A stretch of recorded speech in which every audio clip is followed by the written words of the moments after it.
Sag mir bloß um alles in der Welt, wo bleibt denn die Zeitungsolsch heute Morgen? Gerade denn, wenn man auf sie wartet, dann kommt sie nicht. Och, Vater, nun sei doch nicht mehr gleich so hiddelig. Trink doch erst mal in Ruhe deinen Kaffee. Na, was quakst denn? Da ist sie ja all. Es wird auch Zeit.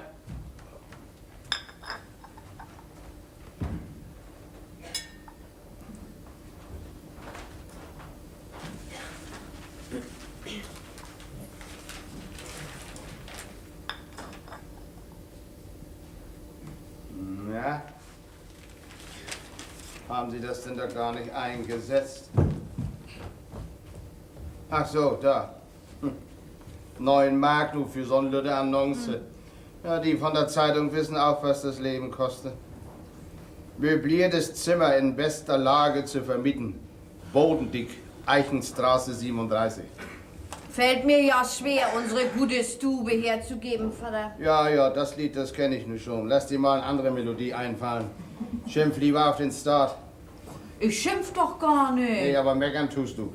Wenn der Staat uns Rentner nicht so stiefmütterlich behandelt hätte, dann hätten wir das nicht nötig, fremde Leute ins Haus zu nehmen. Und wenn sie wirklich mal die Renten aufbessern und wir glauben, ein paar Mark mehr zu haben, dann hat uns die Wirtschaftswundermark schon längst überrollt und wir haben wieder das Nachsehen. Nu schimpfst du?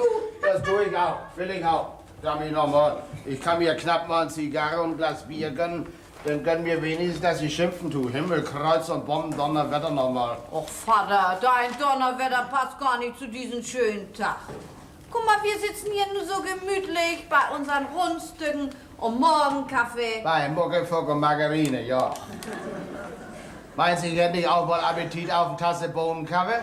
Aber nee, da werden dann Steuern aufgeknackt, dass der kleine Mann da man ja nicht bei kann. Und sowas, das nennen Sie denn Wirtschaftswunder. Für die Großen, ja, das ist die Wirtschaft. Und die Kleinen, die dürfen sich dann mal wundern. Bohnenkaffee ist gar nichts für dein Herz, dann regst du dich nämlich noch mehr auf. Ach Mutter, wenn ich dich nicht hätte und die großen Kartoffeln, dann müssten wir doch, weiß Gott, bei den Lütten bei. Oh, Vater, ist halt gut. Wenn wir nur erst so einen netten jungen Mann in Lucy kriegen, kommen wir schon leichter durch. Jung Mann? Das Ding ist gut. Nee, nette junge Dären wollen wir haben. Mädchen. Och nö, Vater, da habe ich aber nur gar nichts mit in Sinn. Nee, ja genug, wenn ich da was mit den Sinn hab. Ein junger Mann macht doch bloß halb so viel Umstände. Frauen, die wollen doch egal weg in der Küche mit rumpütschern. Waschen und kochen wollen sie. Och, und dann wollen sie dies und dann wollen sie das. Nö, also für so einen Tüdelkram bin ich nur ganz und gar nicht zu haben. Ein Fräulein kann die Stube aber viel besser sauber halten und hat auch viel mehr Sinn für Unsinn? Unsinn, für Ordnung. Lass uns mal einen jungen Dären kriegen. Die ist auch viel besser, um sich zu haben und ach, überhaupt und so. Nee, mit einem jungen Mann komme ich aber besser klar, glaub mir das. Und ich bin junge Dären, glaub mir das. Na, ich hab doch die meiste Arbeit davon und ich bestehe auf einen jungen Herrn. Das kommt gar nicht auf den Teppich und das Ding ist gut. Das wirst du ja erleben. Sieh mal, Mutter, Kinder sind uns ja leider nicht vergönnt gewesen. Aber früher, als wir noch hoffen durften, da habe ich mir schon immer eine kleine Tochter gewünscht. Und ich einen lütten Jungen. Naja, ein Zwillingspaar, noch besser, dann hätten wir jeder unseren Teil gekriegt. Aber Spaß beiseite, Mutter, ich bin nun mal ganz und gar darauf eingestellt, dass wir einen junge Dären in Logis nehmen. Sag mal lieber junge Dären. Meinst ich merk nicht, wie du Oller Knappen noch auf ihre Beine schielst? Oh. Beine, Schiels, Beine interessieren mich überhaupt nicht. Na. Ja, na. Das muss denn schon Eisbein sein mit Sauerkraut. Aber was wir nehmen Dären. Komm. Nee, Mann, Doppelpunkt. Sag mal, musst du nur egal, ob ich das letzte Wort haben? Oh, Vater, das lässt du dir ja doch nicht nehmen, ne? Siehst du schon wieder das letzte? Oh, Vater. Also, ich get... du warst überreden. Wieder an, du Schweinkram. Sie sind wohl ganz sogar vor Gott verlassen, was? Sie wissen wohl nicht, was Sie noch anstellen sollen, das lauter Schabernack. Ach, hat sie schon wieder was zu meckern? Ja, ich will die nicht meckern. Stauben Ihre schäderigen Decken aus, wo wir hier beim Frühstück sitzen. Sie Socke, Sie. Kann ich denn riechen, dass Sie auf dem Balkon sitzen? Ja, wenn Ihre Nase nicht intakt ist, dann würde ich das schon mal mit den Augen versuchen, Sie Nackwitz. Oh, quassel die Mann! Also, das schon wohl das Letzte. Auch doch frech waren Sie, unverschämte Person, Sie. Oh, Vater, wie zähmlich. Was Sie bloß aus? Was kriegen Sie dieses Blut? Oh, na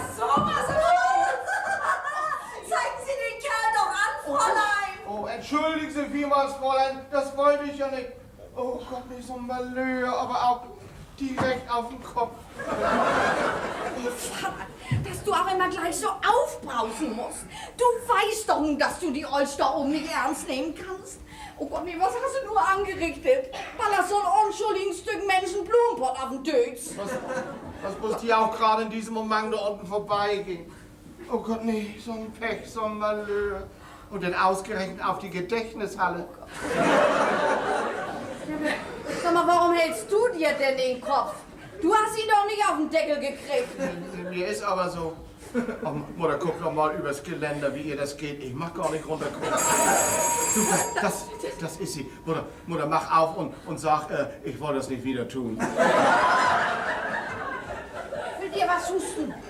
Löffel die so, wie man aus, die du dir eingebrockt hast. Kannst sehen, wo du hinkommst mit deinem ewigen Aufbrausen.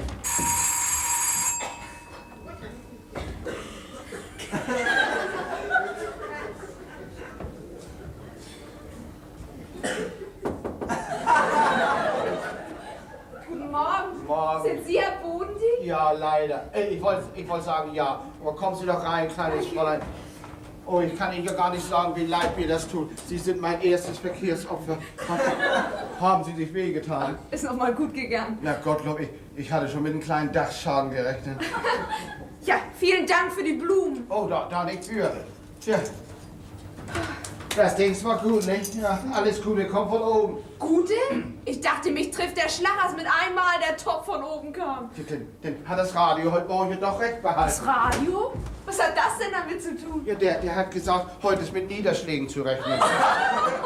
Das nächste Mal setze ich mir aber lieber einen Stahlhelm auf, wenn ich bei Ihnen längs gehe. Ein Glück, dass Sie das mit Humor nehmen. Ich nehme es auch mit Humor. Sie haben Humor. Bloß nicht mit Ihrer Nachbarin, der Blumentopf zugedacht war. Bei so einem Olscher soll einem der Humor wohl vergehen. Und das Weib, das ist aus Schikane zusammengesetzt. Die macht das tun, ihre Decke vorne auf dem Balkon auszuschütteln. Also was die alles fertig kriegt, das ist das Ende vom Weg. So, nun sehen Sie wieder manierlich aus, nicht?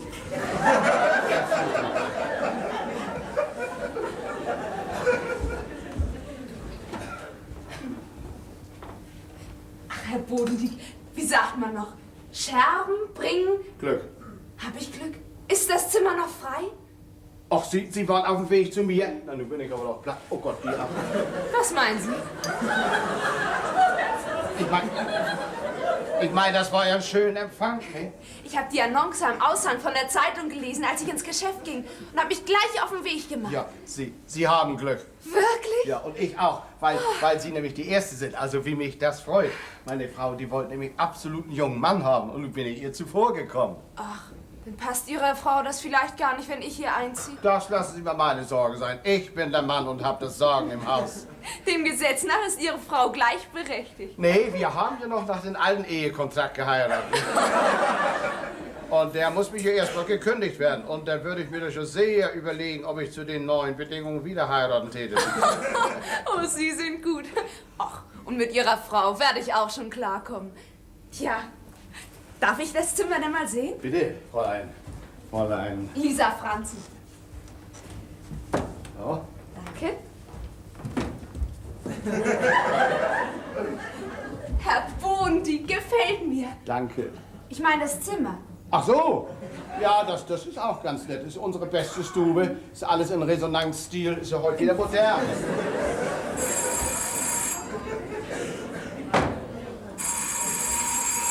Vater, geh doch mal hin. Meine Güte. Vater, du kannst... Der ist gar nicht da. Hoch, hat er sein Opfer um die Ecke gebracht. Ja, nun mal ein Südchen, ne? Ach, guten Tag, mein Herr. Guten Tag. Ja, bitte. Ich komme wegen Ihrer Annonce. Ist das Zimmer noch zu Ja, haben? kommen Sie rein. Herr Jäger, Klaus Jäger. Herr Jäger, bitte, setzen Sie sich doch.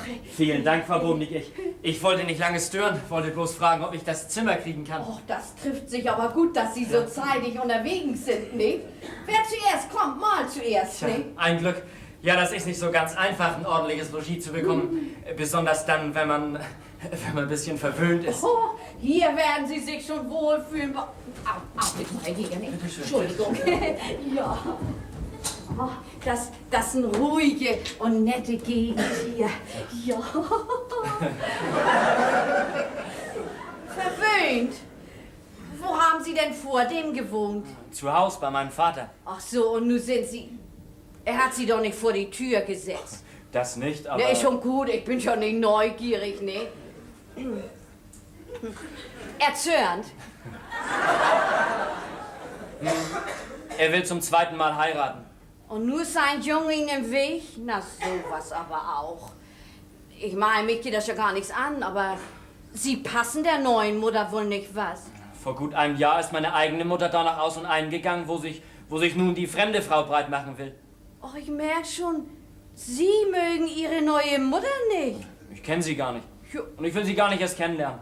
Ich bin ausgezogen. Oh, vielleicht ist sie doch aber ganz nett und Sie werden sich an sie gewöhnen. Ich habe meine Mutter sehr gern gehabt, Frau Bodendieck. Aber die Frau, die will sich bei uns ins warme Nest setzen. Die hat das nur auf unser Geld abgesehen. Da kann mir einer sagen, was er will. Eine Tochter bringt sie auch noch mit ins Haus. Dann kriegen Sie doch gleich noch eine kleine Schwester, nicht? Ja, und wer weiß, was für puggelige Verwandtschaft dann noch mitgeheiratet wird. Lass sie glücklich werden.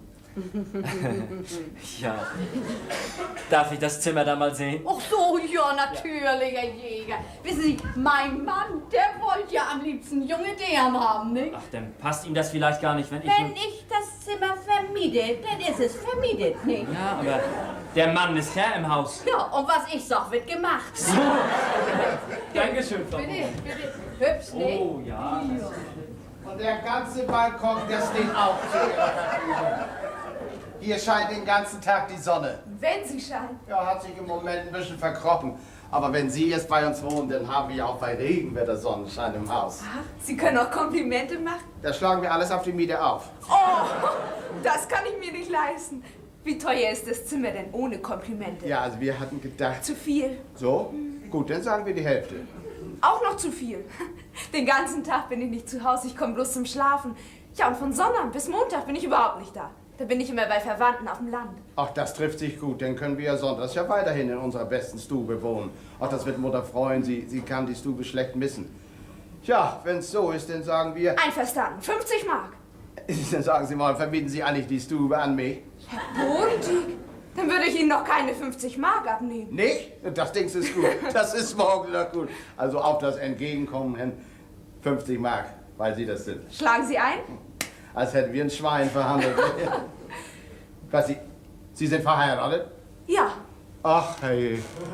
ich habe heiraten müssen. Au. Kinder haben Sie auch schon? Ein Kinder. Ja, das verstehe ich aber nicht. Sie wollen die Stube mieten und sind... Ach so, Sie sind geschieden? Nein. Ja, meine beste Frau, also so leid, wie mir das tut, aber dann wäre das nichts mit uns. Wir wollten eine Person haben, die allein steht. Nachher, da kommen Sie hier noch mit Kind und Kegel an. Also das kann ich meiner Frau nicht zumuten. Keine Angst, Herr Bodendieck. Mein Mann und mein Kind sind, ach, wie sagt man noch, imaginär. Ach, haben die das schon länger? Ich wollte sagen, meine Familie existiert überhaupt nicht. Die ist erfunden. Erfunden? Na, das Ding ist gut. Da lassen Sie sich mal ein Patent aufgeben. Also, damit Sie keine Angst kriegen, dass ich hier mit Kind und Kegel ankomme. Ich will Ihnen sagen, warum ich heiraten musste, aber psch. Nun bin ich ja gespannt, wie so ein Flitzbogen. Also, ich bin Privatsekretärin bei Bollmann und Co. Und, ach, sagen Sie mal, Herr Bodendieck, bin ich hübsch? Lecker, zum Vernaschen. Das hat mein Chef auch gemeint. Zu hübsch für eine Privatsekretärin. Zu hübsch? Na, wo gibt's denn sowas? Für seine Sekretärin. Verstehe ich nicht. Junge, ich soll Chef sein. Ich habe mir auch nicht so einen verdreuchten Plummenmutzig. Einen schönen, roten, glatten Apfel. Herr Bollmann denkt genauso, aber seine Frau, die hält mir von alten Jungfern. Ja, weil sie Angst hat, er könnte eventuell mal in den Apfel reinbeißen, nicht? Ja, das haben die Adams ja manchmal so an sich. Sie ist furchtbar eifersüchtig. Und darum darf er bloß alte Jungfern einstellen oder Frauen, die verheiratet sind. Ja, weil sie meint, die können ihm nicht gefährlich werden, nicht? Herr Bollmann macht aber lieber was Junges um sich haben. Ach, wo ich den Mann das Nacht führen kann. Tja, und so sind wir beide auf den Dreh gekommen, aus mir eine glückliche Ehefrau zu machen. Und so bin ich zu meinem Mann gekommen. Und Kind und Plünn. Und zu meiner Stellung. Also das denkst du ist gut, das ist morgen noch gut. Dann lassen Sie die Bollmannsche mal nicht dahinter kommen, nicht? Die ist überzeugt, dass ich das beste und treueste Eheleben von der Welt führe. Alle Naslang kommen sie an bei uns im Büro von wegen der Richtigkeit, nicht? Ach, passen Sie mal auf. Ja. Na, Frau Franzen, wie geht's, Frau Franzen? Was macht denn der Mann, Frau Franzen? Macht sich Frau Bollmann. Und der Lüttel? Macht sich auch Frau Bollmann. Ist doch eigentlich nicht richtig, dass Sie hier im Kontor sitzen. Die Mutter, die gehört doch zu ihrem Kind. Das muss doch sein Recht haben. Das muss doch... Ach, Erich, was sagst du? August heiße ich. Erich, das ist doch Ihr Mann, mein Chef. Wer passt denn eigentlich auf das Kind, Frau Franzen? Die Oma, Frau Bollmann. Verdient Ihr Mann denn nicht so viel, dass Sie... Oh, er ist ja mal bei der Straßenbahn. Hat er da denn keine Aussichten? Na, Hauptsache glücklich. Und das sind Sie doch, Frau Franzen. Mein Mann geht mir über alles, Frau Bollmann. Und wenn sie das denn hört, dann ist sie erstmal wieder zufrieden. Ja, dann passen Sie mal auf, dass Sie nicht mal hier aufkreuzt, von wegen der Richtigkeit. Och, so weit wird sie die Eifersucht wohl nicht treiben. So, nun will ich schnell nach Hause meinen Koffer holen. Ich nehme eine Taxi. Sind Sie nachher so nett und helfen Sie mir nach oben? Versteht sich, ja. Oh, ich lasse den Chauffeur denn zweimal hupen, wenn ich wieder zurück bin. Ich komme schon beim ersten Hubroller, Lisa. Oder muss ich Frau Franzen sagen? Nee, bloß nicht. Das gilt bloß im Büro. Also, tschüss so lang. Warten Sie, ich weiß, wo Sie die Taxe kriegen. Ja? Und der ganze Balkon steht auch noch zu Ihrer Verfügung. Hier scheint den ganzen Tag die Sonne. Wenn sie scheint. Ja. Hauptsache, dass hier eine ruhige Gegend ist, Frau Bodendiek. ja. Ich schlafe nämlich tagsüber. Oh, und sind nachts gar nicht zu Hause. Nein, da verdiene ich mein Geld. So. Bei der Wach und Schließ. Nein, als Fernfahrer. Das ist die ganze Nacht auf der Straße. Ja, ist ein hartes Stück Brot. Abends um 7 los und am Tag morgens um 7 erst wieder zurück. 12 Stunden hinterm Rad? Junge, das ist aber keine Kleinigkeit, ne? Gott, wie lange machen Sie denn das schon? Heute Abend soll ich anfangen. Och, süß. Oh, der Mann, gute Jungfernfahrt, ne? Ja, was haben Sie denn vor dem gemacht? Ja, war ein Vatersgeschäft. Kennen Sie vielleicht? Jäger. Obst und Gemüse en gros. Was, Sie sind der große Jäger? Nee, ich mein Jäger an Co. Und aus dem schönen Geschäft sind Sie rausgegangen. Nur wegen der Heiraterei. Tja, das traf alles zusammen. Sie wissen ja, wenn aufgeräumt wird, kommt allerhand zutage. Vater hat mich im Geschäft immer wie eine Null angesehen, weil er alles alleine machen wollte. Ich lasse mich doch mein Leben lang nicht wie ein Lehrjunge behandeln. Nun wollen Sie ihm mal zeigen, dass Sie auch auf eigenen Füßen stehen können, nicht? Er denkt bestimmt, ich komme in ein paar Tagen wieder zurück, aber er soll sich verrechnen. Na, wollen hoffen, dass ihm das nicht bald leid tut, nicht? Das wird sich zeigen. Auf jeden Fall kann es nicht schaden, sich den Wind um die Nase wehen zu lassen. Nö. Ja. Tja, Frau Bodendiek, bis auf die Miete werden wir dann wohl klar. Ja, Herr Jäger, da ist uns das ja gerade um zu tun, nicht? Wissen Sie, mein Mann, der hat ja so eine kleine Rente. Reckt ja nicht hinten und nicht vorn. Von der Mitte ganz zu schweigen. 60 Mark, langt das? Ja, das hatten wir uns auch ungefähr so gedacht, Herr Jäger. Dankeschön. Bitteschön. Ja, es scheint wirklich ein schönes, ruhiges Haus zu sein. Och, gewiss doch, das sind alles ruhige und nette Mieter, die hier wohnen. Ja. Augenblick mal, Herr Bitteschön. Jäger, nicht? Ach, Herr Sprott, guten Morgen. Ist Ihr Mann nicht da? Ja, einen Augenblick nicht, aber wollen Sie nicht reinkommen? Er muss ja jeden Moment wiederkommen, nicht? Ich will ihm helfen, meine Frau schon wieder zu beleidigen. Auch einer von den Ach, ruhigen. nun kommen Sie doch rein, Herr Sprott. Ja, das kann ich ja tun, aber Das lassen ist Sie ihn wie- nicht in den Finger kriegen. Den will ich ganz was anderes. Guten Tag, Herr Verboden. Doch, Herr Sprott. Ja, das ist Herr Jäger, unser neuer Mieter. Ja. Angenehm. Sprott. Na, so als Sprotte brüllen Sie nicht schlecht. Kommt das öfters vor? Der Not gehorchen, nicht dem eigenen Triebe. Nehmen Sie mir das mal nicht übel, Herr Förster. Jäger. Ja, Herr Jäger, was tut man nicht eins für den lieben Frieden, nicht? Oben an die Treppe, da steht eine, die will das hören. Die Frau von Herrn Sprott, die ist nämlich Ein ein Besen. bisschen eigenwillig, wollte ich sagen. Oh, vielen Dank für Pietät und Takt. Aber Besen passt besser zu dem alten Schrubber, nicht? Jäger. Jäger, Herr Jäger, kennen Sie sich in Geologie aus? Gesteinskunde? Nur so ein bisschen. Meine Frau nicht, die hat Gallensteine, nicht? Und wenn die an zu klappern fangen, dann klappern die Tassen im Küchenschrank mit. Ja, und so ab und an läuft ihr die Galle auch mal über. Heute Morgen hat sich gerade wieder mit meinem Mann erzürnt. Er ist der Einzige, der keine Angst vor ihr hat und ihr dann mal ordentlich Bescheid sagt. Ja, und dann muss ich wieder runter und August Bescheid sagen, nicht? Sonst ist es für mich tappenduster. Meine Asche, die legt sich an helllichten Tag ins Bett und dann kriege ich nichts zu essen. Das ist ja direkt eine Tragödie. Ja, zumindest eine Tragikomödie. Ja, Frau Bobendick, ich lange nachher noch schnell meinen Koffer rauf, ja? Ja, schön. Hey, Auf Wiedersehen, Herr Spott. Wiedersehen. Ja. Wiedersehen, Frau Bobendick. Erstmal vielen Dank auch, ja? Bis nachher, Herzlichen nicht? Dank, ja? Bis nachher. Tschüss. Netten Menschen, den ihr euch da aufgegabelt habt, nicht? August weiß das doch noch gar nicht. Nee. Oh, wird der sich freuen, wenn er hört, dass ich für 60 Mark vermittelt hab, nicht? Oh, ein schönes Stück Geld für unser Eins, nicht? Ja. Wo ist August denn hin? Tja, also ich nehme an, er hat das junge Mädchen noch ein Stück längst gebracht, der dem Blumenpott auf den Kopf geschmissen hat. Ach, der meiner Asche zugedacht war. Zum Pech aber auch. Ja, nee, ich meine, dass er sie nicht getroffen hat. Ne? Oha. Ja, Paula? Komm rauf, wenn der Kerl nicht da ist! Ja, Paula. Oha. Oh. Er kommt gerade in die Tür rein, Paula. Töf noch ein bisschen, ich will ihm mal zeigen, was eine Hake ist. Hallo, Fide. Tag, Miriam. August. Da ist mal wieder eine Zigarre fällig. Oha, Hier, Mutter, ja. das ist für dich. Danke, Mensch, Vater, das ist ja richtigen Kaffee. Wo hast denn das Geld her? Ja, das sage ich dir noch. Ich habe eine große Überraschung für dich, Lüttmutter. Und ich es für dich, Lüttvater. Ja, Fide, deine Olsti treibt das wohl immer doller. Wir sitzen hier gemütlich zu Frühstücken auf dem Balkon. Da geht die bei und schüttet uns den halben Ascheimer auf die Ja, Marmelade. ich weiß ja, August, das tut mir ja auch so leid, nicht? Aber tu mir doch noch mal eingefallen. Nee, ich hab das nur gesagt. Die nimmt sich ja immer mehr raus, wenn sie glauben muss, dass ich jedes Mal zu Kreuz kriegen tue, nicht? Du solltest ihr mal fix was hinten vorgeben, du. Sie ist mir Mann über. Komm, August, tu mir noch mal eingefallen, komm.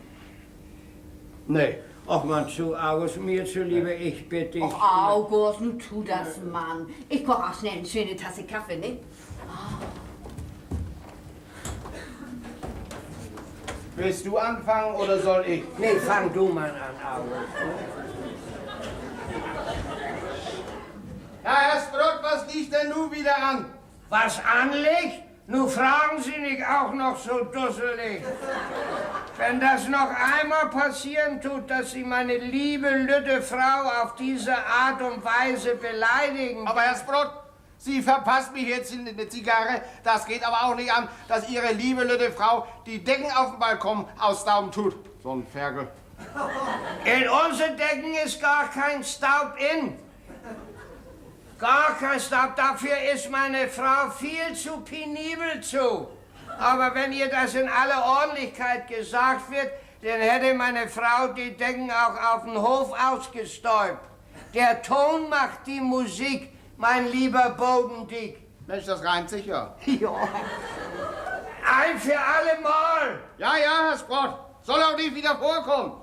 Du, die Zigarre ist gut. Wo hast die her? Ja, das ist eine Hannes-Zigarre, du. 25 Pfennig, nicht?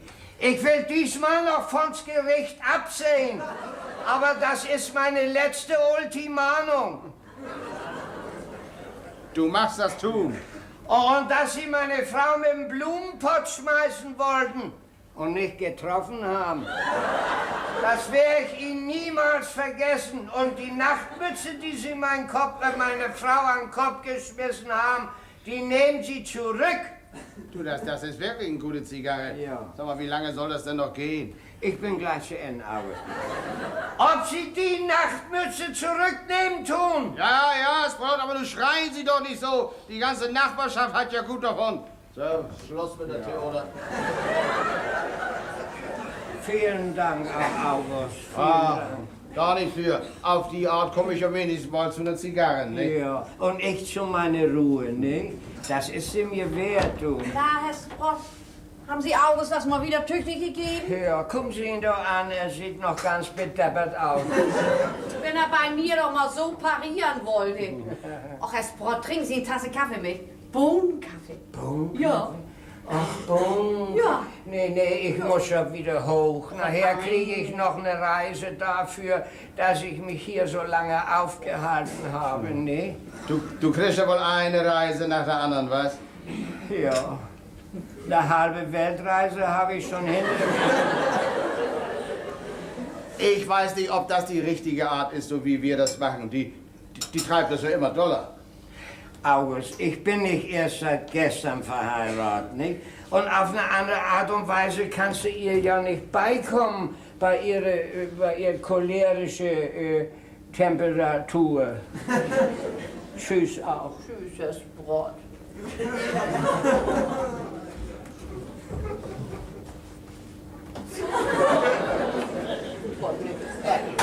Er kann einen ja leid tun, ne? Er ist eine Seele von Mensch. Ja, sonst würde ich diesen Fuhai ja auch nicht mitmachen, ne?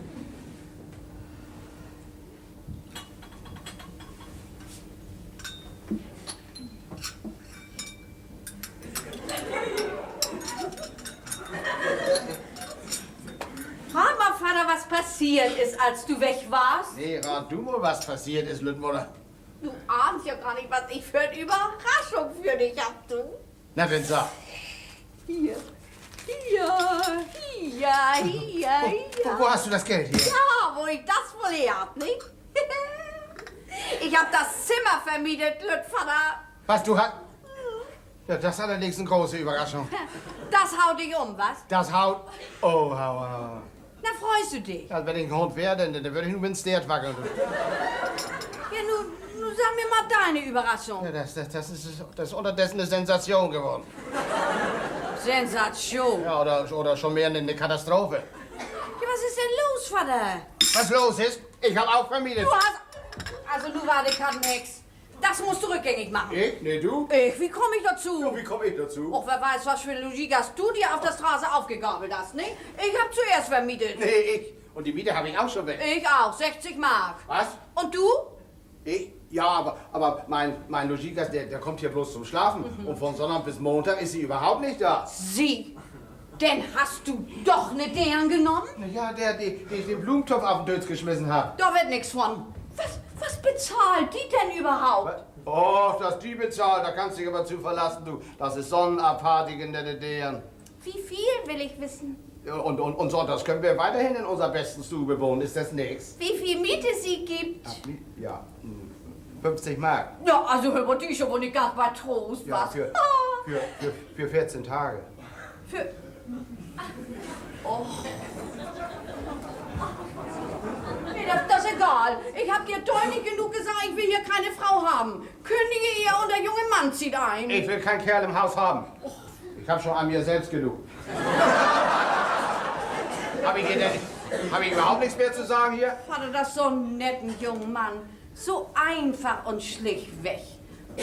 Mein Fräulein auch. Er hat sein Elternhaus verlassen, weil sein Vater ihm eine neue Mutter vor die Nase setzen will. Ach, und darum kriege ich ihn nur vor die Nase gesetzt, ne? Nee. Wir kriegen ihn ja auch knapp zu spüren, Vater. Er ist Fernfahrer, ist von abends um 7 bis an Morgen um 7 unterwegs. Schläft hier bloß tagsüber. Einerlei. Oh, das hat mich so gefreut. Was hast du ihm gesagt? Mit dem werde ich bestimmt nicht viel Arbeit haben, Vater. Sag mal still. Was hast du denn? Ich denk. Oh Gott, Vater, lass das nach, das tut dir nicht gut.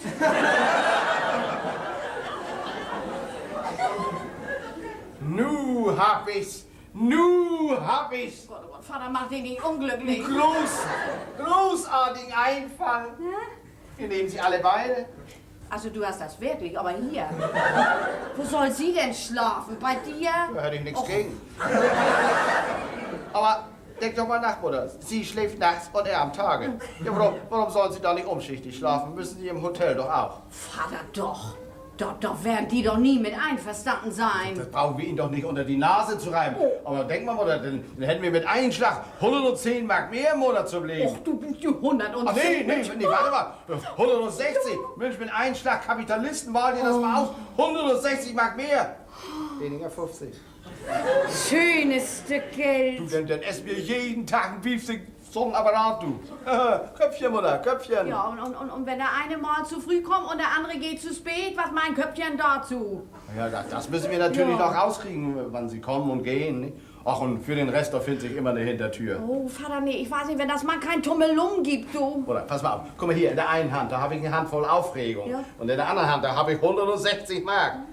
Merkst du, wie die Hand mit dem Geld runtergeht? Junge, ist das nichts? Ist das nichts? Na, schon wieder ein neuer Mieter. Oder wach auf und sag, wir sind schon besetzt. Ja. Das heißt, Sonntag und Sonntag ist noch frei. 5 Mark. Ja, bitte. Guten Tag. Ach, ich komme wegen des Zimmers. Ja, da hätten Sie früher aufstehen müssen. Tag, liebe Frau, ja, kommen Sie doch rein. Ja, danke schön. Ja, das tut uns aufrichtig leid, aber Sie kommen leider zu spät. Ach, setzen Sie sich doch erstmal bitte. Danke. Oh, das ist ja dumm. Ich suche nämlich ein nettes Zimmer für meine Tochter. Als ich ihr Inserat in der Zeitung gelesen habe, habe ich gleich bei ihr im Geschäft angerufen, aber sie war nicht da. Darum bin ich nur selbst gekommen. Schade. Tja, wenn das Pech sein soll, ne? Ja, das ist Pech. Oder lässt sich nur gar nichts mehr dran ändern? Oh, nee, wir haben schon zweimal, nein, wir hätten schon zweimal vermieten können. Ja, wir müssen nämlich morgen raus aus unserer Wohnung. Oh Gott, dann haben Sie alle beide keine Unterkunft. Und ich heirate wieder und ziehe in das Haus meines Mannes. Wer ist da denn kein Platz für Ihre Tochter? Noch mehr als genug. War auch erst so abgemacht, dass sie mit mir ziehen sollte. Aber sie hat sich das anders überlegt. Ja, und in der alten Wohnung, da kann sie auch nicht bleiben. Ich habe gekündigt. Leider.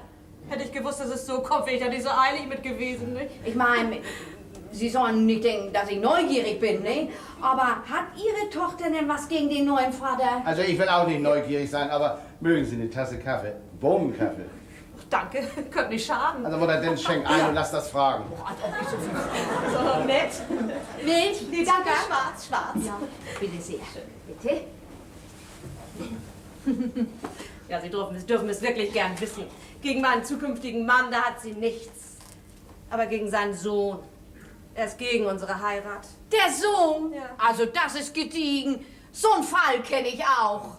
Ja, so geht das. Ist man jung, muss man die Eltern fragen und ist man in den Jahren, dann muss man bei den Kindern um die Hand anhalten. Ne? Und Sie haben einen Korb gekriegt. Er meinte, hätten es mehr auf den Geldbeutel abgesehen als auf den Vater. Ich habe das meiner Tochter erzählt, ne? Dummerweise, oha. Da war es natürlich aus bei ihr. In das Haus kriegen mich keine 10 Pferde, sagt sie. Sie ist mächtig böse auf den. Ja, was ein Wunder. Sich nachsagen lassen, dass man bloß nach dem Erbteil schielt. Nicht? Das Ding ist gut. Kein Gedanke. Aber überzeugen Sie mal solchen jungen Mann, dass er auf dem Holzweg ist, was? Ja, haben Sie ihn denn nicht mal ordentlich in die Mangel genommen? Er geht mir aus dem Weg. Ich habe ihn noch nicht einmal zu sehen gekriegt. Ach so.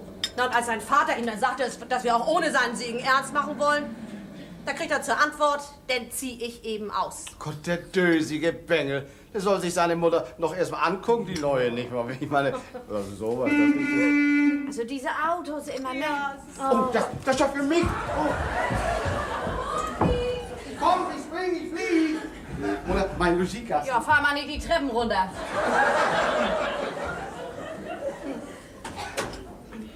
Ausziehen will er, hat er gesagt. Ja. Na, dann geht das aber ziemlich hart auf hart, ne?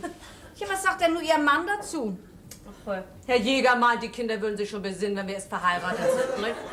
Dann müssen sie sich damit abfinden, dann wäre es nicht mehr zu ändern. Jäger, haben Sie eben gesagt. Ja, mein Mann. Das heißt, Sonnabend ist es soweit. Wir heiraten Sonnabend. Jäger, Obst und Gemüse. An Gros, ja. Oh, und ausgerechnet hier wollten Sie Ihre Tochter unterbringen. Du kriegst die Tür nicht zu. Wie bitte? Nee, ich wollte sagen, ich glaube, die kriegen die Tür nicht auf. So, Mutter, das ist unser Fräulein. Gefällt sie dir? Ich will hoffen, dass wir beide... Ja. Ich werd verrückt. Lisa! Was machst du denn hier? Ja, ich wollte ein Zimmer bitten für ein junges Mädchen, aber ich bin leider zu spät gekommen. Kein Wunder, dass du nie zu Hause wärst. Also, ich habe so das unbestimmte Gefühl, die Herrschaften, die sehen sich nicht das erste Mal. Nein. Die Deren habe ich schon bei der Geburt kennengelernt. Als Hebamme? Nee, aber als Mutter ist man ja auch immer mit dabei, ne? Also das Ding ist gut als Mutter. Das Ding ist morgen noch gut. Sie könnten eine ältere Schwester sein. Danke. Aber Sie sind... Na, dann gute Nacht. Guten Tag, wollte ich sagen. Herzlich willkommen. Wirklich? Sie hätten doch lieber einen jungen Mann gehabt. Ja, das geht nicht immer nach Wunsch, ne? Na, Fräulein Lisa, das hätte ich wohl auch nicht gedacht, dass Ihre Mutter nicht... Also das Ding ist gut. Das Ding ist morgen noch gut. Ach komm, Mami, sollst noch mein Zimmer sehen? Na, danke. Und dann muss ich machen, dass ich ins Geschäft komme. Herr Bollmann denkt sicher, ich bin schon verschütt gegangen. Oh, aber nett, ne? Aber nicht. Nu sind wir in der Patsch. Patsch? Quatsch. Wieso? Mein Logiegast ist das Opfer, auf das dein Fräulein sonst den Gewut hat. Was stöhnst du da? Frau Franzen da drin, die heiratet Sonnabend den Vater von mein Logiegast. Ja, und dann? Sag mal, hast du ein Brett vom Kopf? Nee. Na, wenn die Alten heiraten, sind die beiden jungen Leute doch Bruder und Schwester. Ja. Ach so! Oh. Jo, guck nicht so dumm aus der Wäsche und sieh zu, dass du sie wieder los wirst. Das geht nun doch nicht mehr. Wieso willst du die beiden hier als Katze und Hund unter ein Dach haben? Du, ich nicht. Das gibt Mord und Totschlag. Ach, die kriegen sich ja gar nicht zu sehen. Er kann jeden Augenblick hier sein. Wollt seinen Koffer vorlangen. Jeden Moment kann er an der Tür stehen und klingeln. Und also, wo haben wir das schon? Du siehst du zu, wie du dich nach Du laufst doch nicht weg! Was soll ich denn tun? Köpfchen, Vater, Köpfchen!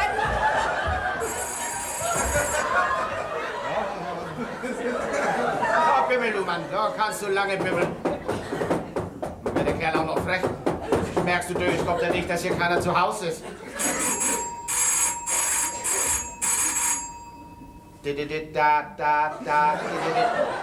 SOS nun Morse, der Alte. Und der Manometer, das reißt am Nervenkostüm. Und? Ich glaube, das hat bei Ihnen geklingelt. Ja, das war der Milchmann. Hören Sie, schon wieder? Oh ja. Da will einer rein. Ja, das scheint so, darum knickelt er ja auch. Ach, Sie wollen nicht aufmachen. Ach, das ist bloß wieder einer, der die Stube mieten will oder ein Bettler oder einer, der mir einen Staubsauger verkaufen will. Das kann doch aber auch was Wichtiges sein, sonst würde er doch nicht so lange klingeln. Ja, Ausdauer hat er, das stimmt. Machen Sie mal lieber auf. Können Sie meinen?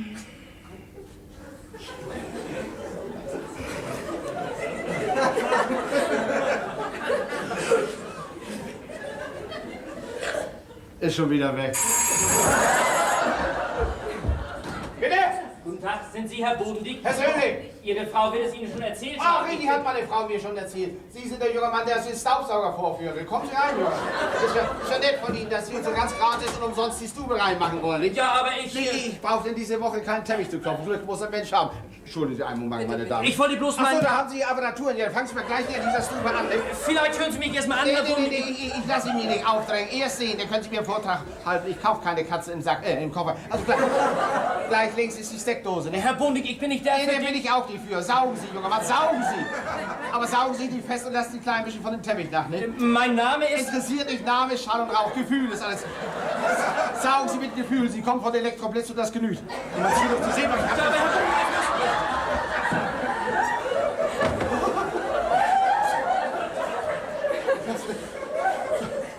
Solche Vertreter, die darf man ja gar nicht erst zu Wort kommen lassen. Nicht?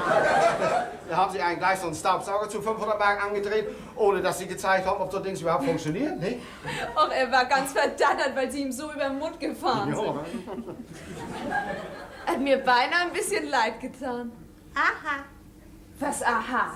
Ach, nix. Mir hat er auch gefallen. Ach, was du mir gleich hast. Komm, ich muss jetzt ins Geschäft. Also, tschüss, Herr Bodendieck. Lisa. Hat mich gefordert, auf diese Weise Ihre Bekanntschaft zu machen, Herr Bodendieck. Ganz auf meine Werte seid ihr nie gebraucht. Wiedersehen. Tschüss, Herr Bodendieck. Wiedersehen. Junge, Junge, das hätte Zweit kostet. Paar Pfund bin ich doch wieder losgeworden. Haben Sie nun einen Augenblick Zeit für mich? Ja, gewiss doch, Herr Elektroblitz. Die Luft ist rein. Der Teppich auch? Ja, Sie haben mich verwechselt, Herr Bodendieck. Ich bin der neue Mieter. Was, Sie sind... Ja, Mann, warum haben Sie denn das nicht gleich gesagt? Sie ließen mich ja gar nicht zu Wort kommen. Ja, weil ich dachte, Sie wollen hier rein Schiff machen. Also das Ding ist gut. Bodendieck. Rentner. Klaus Jäger. Kammerjäger. Mein Name ist Jäger. Klaus Jäger. Ach so. Willkommen, Herr Jäger. Wie sagt man mal noch? Weidmanns Heil. Weidmanns Dank.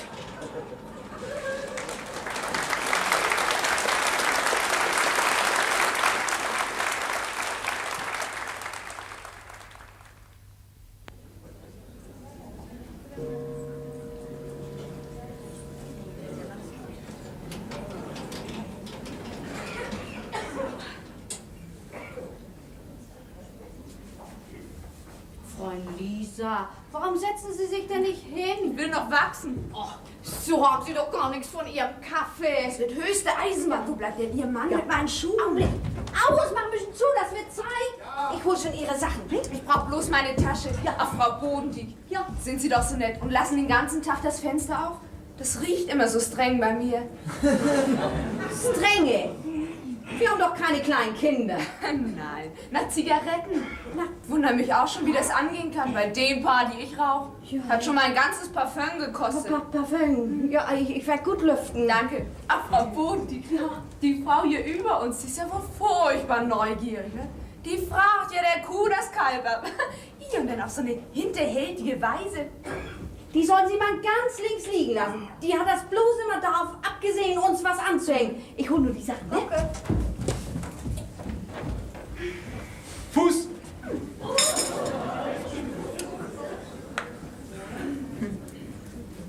Fuß. Danke. Oh, dafür schenke ich Ihnen auch was. Was? Manschettenknopf? Haben Sie in meinem Zimmer verloren. Ich? Nö. Wie kommt der denn in mein Bett? Gut, da waren wir müde.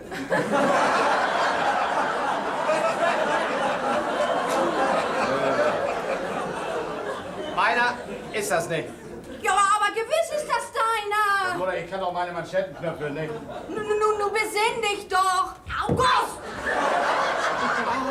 Aus, oh, hast du bloß deine Gedanken? Ja, das ist überhaupt meiner. Vielen Dank auch. Bitte ist so nur nix wie los. Tschüss.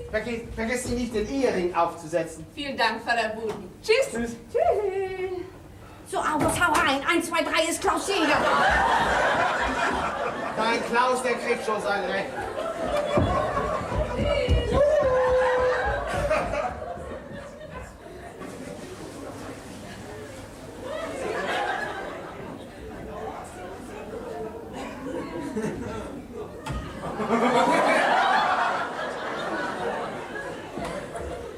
Ist das nicht eine herrliche Bären?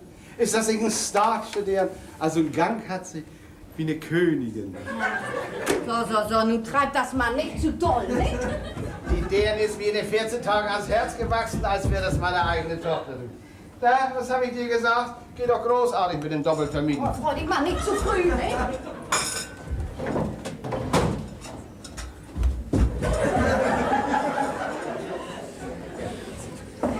Du bist und bleibst doch ewig Pessimist. Aber an das Geld, was wir dabei einstecken, da denkst du nicht an. Aber nicht so knapp, du. Ich warte schon seit 3 Tagen, dass Sie für die zweiten 14 Tage bezahlen. Oder hast du das schon gekriegt? Nee, noch nicht. Werde ihr das heute Abend mal sagen? Nee, das wärst du nicht. Du bist immer so Brut.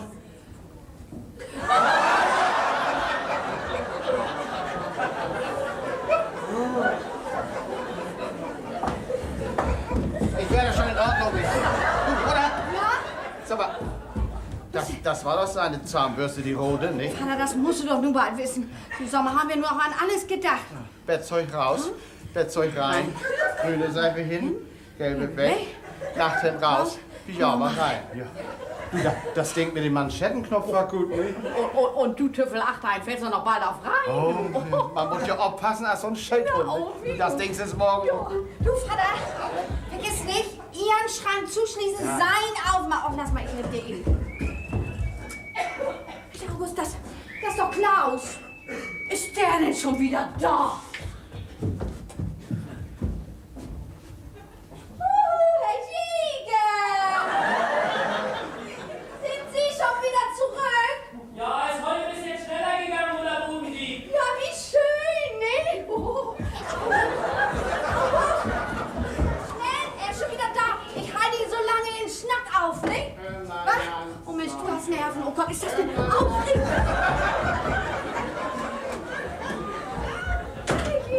So, da bin ich wieder. Heil und gesund und müde und nochmal müde, Mutter Bodendieck. Oh, ich wollte, das wäre so. Dass ich müde bin, da kann's aber ab. Ach nee, ich meine, dass ich Mutter wäre und Kinder hätte, meine ich. Ach, haben Sie nicht? Nee. Ich habe gedacht, weil Ihr Mann immer Mutter zu Ihnen sagt und Sie sagen auch immer Vater zu ihm. Ach nee, das kommt. Wir hatten mal einen kleinen Hund. Och, ein drolligen Kerl war das.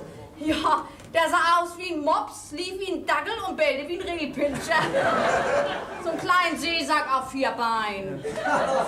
Echt war er nicht, nee. Das war so ein Mischmasch aus der Schipperstroh, Zwangenweg und Rummelgang, ne? Aber er war eine Seele von Mensch. Von Hund. Ja, was habe ich gesagt? Von Mensch. Ach so, ja, aber er war auch genauso klug wie ein Mensch. Ja, der konnte alles verstehen, nur dass er nicht reden konnte. Wenn ich zu ihm sag, komm her zu Mutti, dann kam er und dann leckte er mir die Hand. Und August war sein Vater. Nicht der Richtige natürlich, ne? Wir haben das bloß immer so gesagt.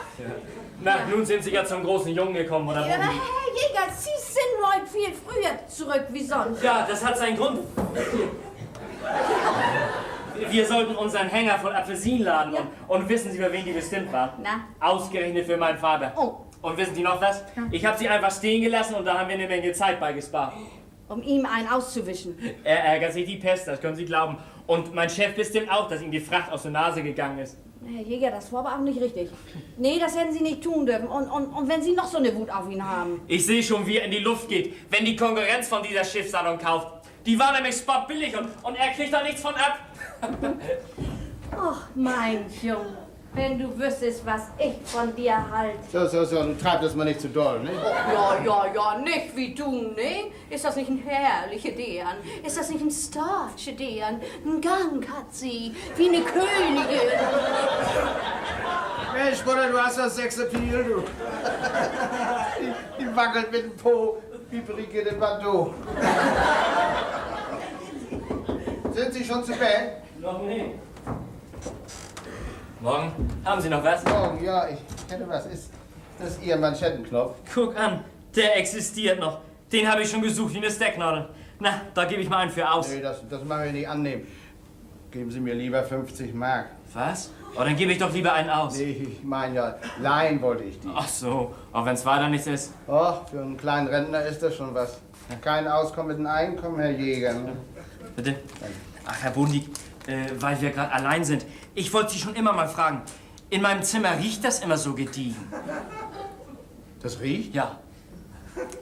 Scharf? Scharf nicht, mehr süß. Wonach? Ja, ich glaube, das ist Cri de Paris. Cri de Paris? So. Na, was ist das? Französisch. Können Sie mir nicht mal auseinander verposementieren, wie das auf Deutsch riechen tut? Das ist Parfum. Sagen Sie mal Ihrer Frau, Sie können sich das sparen. Ja, ich weiß, Sie meinen das gut, dass sie ab und zu ein paar Tropfen in die Gegend spritzt, aber mir riecht das zu viel nach Frauensleuten. Ach, ist mir noch gar nicht aufgefallen. Ich habe eine feine Nase. Ja, das habe ich sonst auch. So. Naja, aber ich werde meiner Frau das sagen. Ja. Nicht? Naja, dann werden wir uns von einig. Oh, hören Sie auf. Wenn einer nicht schafft, dann muss ich nur mitschaffen. Nun hören Sie sich das an. Bei dem Kraft soll man nun schlafen. Geht das nicht noch ein bisschen lauter? Ich will das mal versuchen. Aufblick bitte. Von der Schifffahrtsdirektion Hamburg. Also, das ist mehr als die Polizei erlaubt. 14 Tage ist es gut gegangen, nicht? Muss die nun nicht wieder... Das werde ich ihr vermassen. Oben am Flur, da sitzt die Sicherung. Dresden 263 minus 8. Tor. Mensch, das ist sie doch. Soll sie hier raufkommen? Ja! Frau Bodendieck! Frau Bodendieck! Ich glaube, sie ist da in der Küche. Guten Morgen, gnädiges Fräulein. Guten Morgen. Ach, sind Sie nicht? Ja, richtig. Na, haben Sie Ihren Staubsauger immer noch nicht an den Mann gebracht? Können Sie nicht ein gutes Wort für mich einlegen? Sie kennen doch die Herrschaften. Mal sehen, was ich für Sie tun kann. Sie wohnen wohl in dieser Gegend, was? Ja, das kann man wohl sagen. Ja.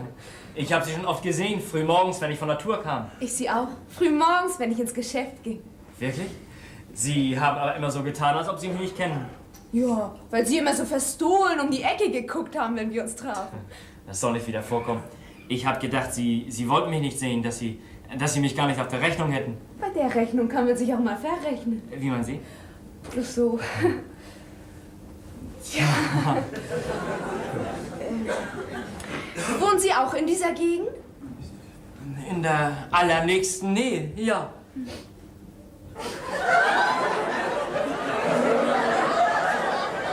Was haben Sie denn? Sind Sie erkältet?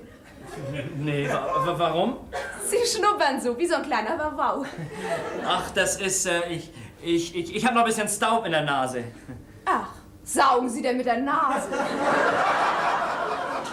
Ich dachte, dazu hätten Sie Ihren Elektroblitz. Nein, von 700 Kilometer Landstraße. Ich bin Fernfahrer und komme gerade von der Tour. Ach, umgesattelt. Ich dachte, Sie handeln mit Staubsaugern. Das war ein Irrtum von Herrn Bodendieck. Tja, ich glaube, das wird Zeit, dass ich mich vorstelle. Mein Name ist... Ackermann, was sagst du? Oh Mann, Sie sind wieder da. Ich denke, Sie sind längst im Geschäft. Das hätte ich doch beinahe vergessen. Frau Bodendieck? Herr Bodendieck, sagen Sie mir, wie kommen Sie zu dieser hübschen Deren? Wie man da so beikommt, ne? Die ist mir zugelaufen.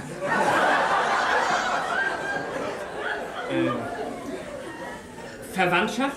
Nicht direkt, mehr so... Ja, so kann man das schon eher nennen. Also weitläufig. Ja. Junge, das ist ein Deren. Genau der Typ, den der Doktor mir verschrieben hat. Dann haben wir wohl ein und dieselbe Krankheit, ne? Wie heißt sie? Lisa. Lisa. Elisabeth. Bett, ja, nun gehen Sie mal auf zu Bett. Sie sind doch gewiss müde, ne? Ich bin hellwach, mein Herz bubbert wie so ein Lämmerschwanz. Oh, Sie haben zu hohen Blutdruck. Und dieser Duft, der um sie rum ist. Wonach riecht das denn nun schon wieder? Ich habe vorhin doch richtig getippt. Natürlich, Cri de Paris, dasselbe, was Ihre Frau hat. Wissen Sie was? Lassen Sie Ihrer Frau ruhig das Vergnügen mit dem Parfum. Das kitzelt so schön in der Nase. Ich denke, das riecht zu viel nach Frauenslund. Ja, aber nach was für einer? Herr Bodendieck, wenn Sie das klarkriegen, dass ich mit der Lisa mal ausgehen kann, dann können Sie die 50 Mark behalten. Ja, das wird nicht gehen. Warum nicht? Sie ist verheiratet. Sie ist... Du sagt der Blutdruck wieder, ne? Gerade dann, wenn man mal eine von Herzen gern hat, dann ist sie schon vergeben. Naja, Pech. Ja, gute Nacht. August, pass bloß auf den Kanäle. Nur hat er sich noch in sie verknallt. Oh, ich glaube, wenn es hier mal so richtig knallt, das gibt einen dicken Bums. Das ist zu nett von Ihnen, dass Sie mir das Kleid retten. Ich habe doch tatsächlich vergessen, dass heute Betriebsfest ist. Da wollte ich das Kleid gern anziehen. Ja. Betriebsfest haben Sie. Wann geht's denn los? Heute Mittag. Kann ich da nicht mitkommen? Sie können ja mal sagen, ich bin der Opa. Ich darf nur meinen Mann mitbringen. Ja, und wenn Sie nur solo kommen. Ja, mein Mann hat Dienst. Hat immer Dienst bei der Straßenbahn, der arme Mensch. August kann Ihnen das Kleid ja hinbringen, wenn ich es geplättet habe, ne? Nee, nicht ins Geschäft. Das ist nicht nötig. Oh, ich tue das gern. Nee, wirklich nicht. Vielen Dank. Ja, tschüss, Frau Lisa. Wer war eigentlich der junge Mann, Herr Bodendieck? Das war... Oh, Fräulein Lisa, Sie müssen ja ins Geschäft. Ja. Hab doch ganz vergessen, dass ich das Kleid brauche. Und so kraus kann ich das doch nicht anziehen. Ja, warum ziehen Sie das Neue eigentlich nicht an, das so... Mit dem Dekolleté. Jo, bloß nicht. Das würde Frau Bollmann nicht leiden. Die glaubt ja noch, ich will ihren Mann erobern. Ich mach das Alte schon Ja. zurecht. Ja, Vielen Dank, Frau Bollmann. Tschüss, Frau Lisa. Er ist gar kein Vertreter für Staubsauger, ne? Er ist bloß der Vertreter von den Vertretern. Soll ich das Kleid nicht doch lieber hinbringen? Nee, wirklich nicht. Er hat mir gesagt, er sei nur Fernfahrer. So. Tja, muss hier ganz in der Nähe wohnen. Ja, Sie können ihn beinahe schnarchen hören.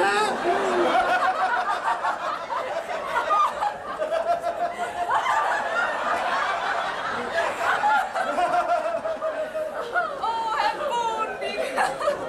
Herr Bodendieck hat doch immer einen Spaß auf Lager. Ja, na, den kann ich ja bleiben. Oh, hat auch Zeit bis heute Abend. Also, tschüss so lange.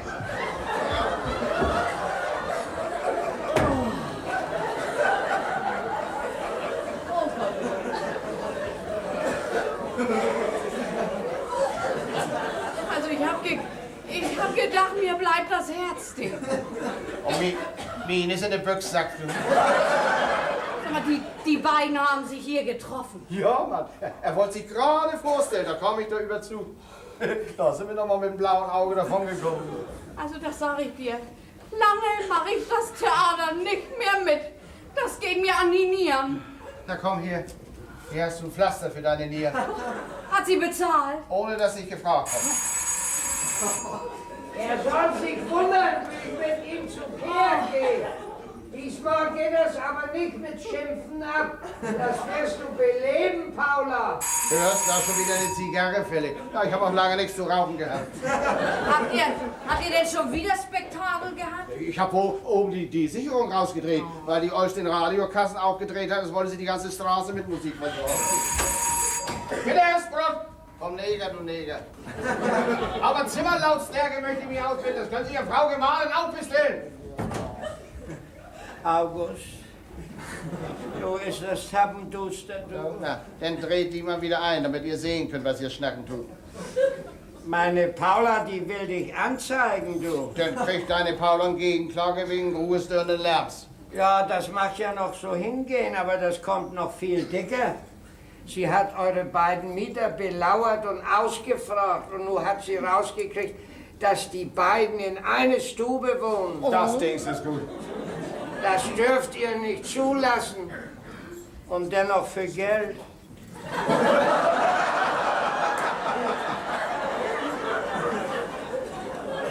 Sie hat gesagt, das verstößt gegen gute Sitten und Gebrauchsanweisungen. Gebräuche. Das wird bestraft. Da haben wir das. Ich hab ja gleich gesagt, das geht nicht gut. Ach, dann stimmt das also wirklich? August, du, das geht aber auch dann wirklich zu weit. Ich sollte schon los und dich anzeigen. Ich weiß bloß nicht, wo das ist. Das wolltest du tun? Ja. Na, nur ich hab ihr gesagt, ich gehe erst mal wieder zu dir runter, um dir den Kopf zu waschen, nicht? Am Ende kriegen wir das schon noch mal auf die alte Tour zurecht, da, nicht? Dass ich mich von dir runterputzen lasse. Ja, August. Töf mal einen Moment. Ja, sie lauert schon, was da nun wohl kommen tut. Ja, der Mann zu. Wo ist meine Zigarre? Hier. Komm, August. Hau mal drin, ich bin halt ganz lütt. Ja. 14 Tage hat es nun gut gegangen. Nun gehen Sie schon wieder bei, um ein Ding zu drehen. Drehen uns einfach die Sicherung aus. Ja, sind Sie denn durchgedreht? So ist das aber aus mit meiner Frau, Ihre Gutmütigkeit. Sie nutzen das ja aus, Sie August, Sie. Ja, Esbrot, ich weiß ja, Ihre Frau, die ist man einmal gutmütig. Ja. Aber bei Kleinen, da wird sie übermütig. Und darum bestellt die verdreite Oschmann, die da oben auf dem Balkon zuhört, sie kommen ihm mal fix an der Hacken, Klein. Sag ihr, sie wäre das dreckigste und gemeinste Schluderbei von der ganzen Eichenstraße. August! Bis du habe ich die Kabeleien ja nicht ernst genommen. Aber bei Kleinen, da platzt wie der Papierkran, wie das Brot. Wir sind kleine Rentner und ihr seid das auch. Das ist ein Unglück. Aber viel größeres Unglück ist das, wenn man von seinen Eigenbaggers in die Pfanne gehauen wird. Und warum? Weil die uns die paar Kröten nicht gönnen, die wir uns zuverdienen. August, nicht so laut, wenn Herr Jäger das hört. Ach, allein Babbel, nun ist mir alles egal. Die jungen Leute, die haben nichts miteinander. Nicht so viel haben die miteinander. Und wenn deine vermuckte Olschus normal solche Unverschämtheiten anschauen will, dann kannst du mich auch noch wegen Körperverletzung anzeigen. Der ohne Gaffeltang, ey. August, das hättest du nicht tun sollen. Was soll ich alte Schlucker denn nun machen? Ihr klar machen, dass sie unserer Ehre nicht zu nahe kommen soll.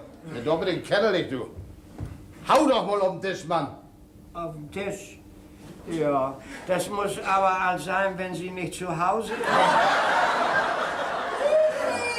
Ja. Friedrich! Ja, Paula. Auf der Stelle kommst du rauf! Ja, Paula. Nun geht mir das erstmal 5 Minuten schlecht. Und was denn kommt, das hast du dir selbst zuzuschreiben. Ich hab das gut mit dir gemacht. Her damit.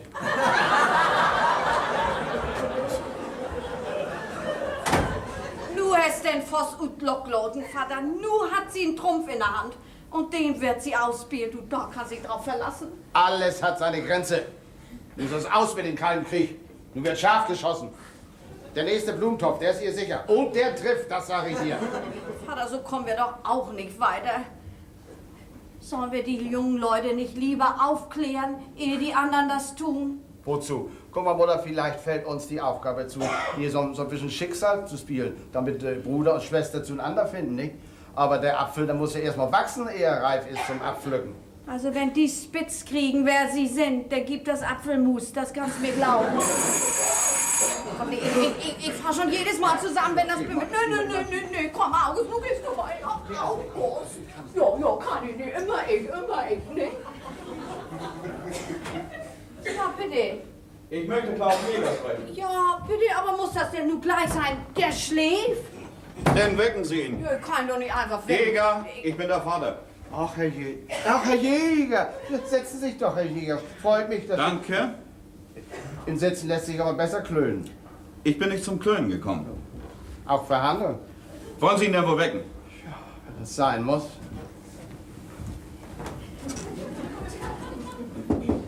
Herr Jäger. Herr Jäger. Ja, Da ist Besuch für Sie. ja, ist gut. Das ist ein netten Jung, Ihr Sohn. Wir haben das richtig nett miteinander. So, Ja, haben wir. Man merkt doch gleich, dass er aus einer guten Familie kommt, ne? Ja, ich bin ja auch aus einer guten Familie. Meine Mutter, das war eine von und zu, und mein Vater war ein Auf und davon.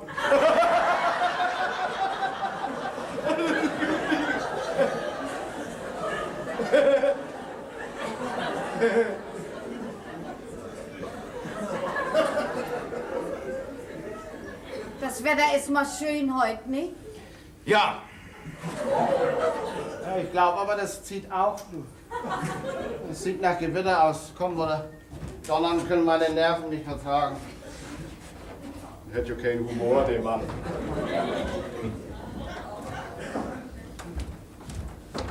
Du? Mit dir habe ich nicht gerechnet. Tag, Vater. Tag, So kurz angebunden? wie dir es zukommt. Wäre ja auch nichts Neues. Was liegt an? Nicht viel. Ich komme gerade von einer Speditionsfirma und hab dir was mitgebracht.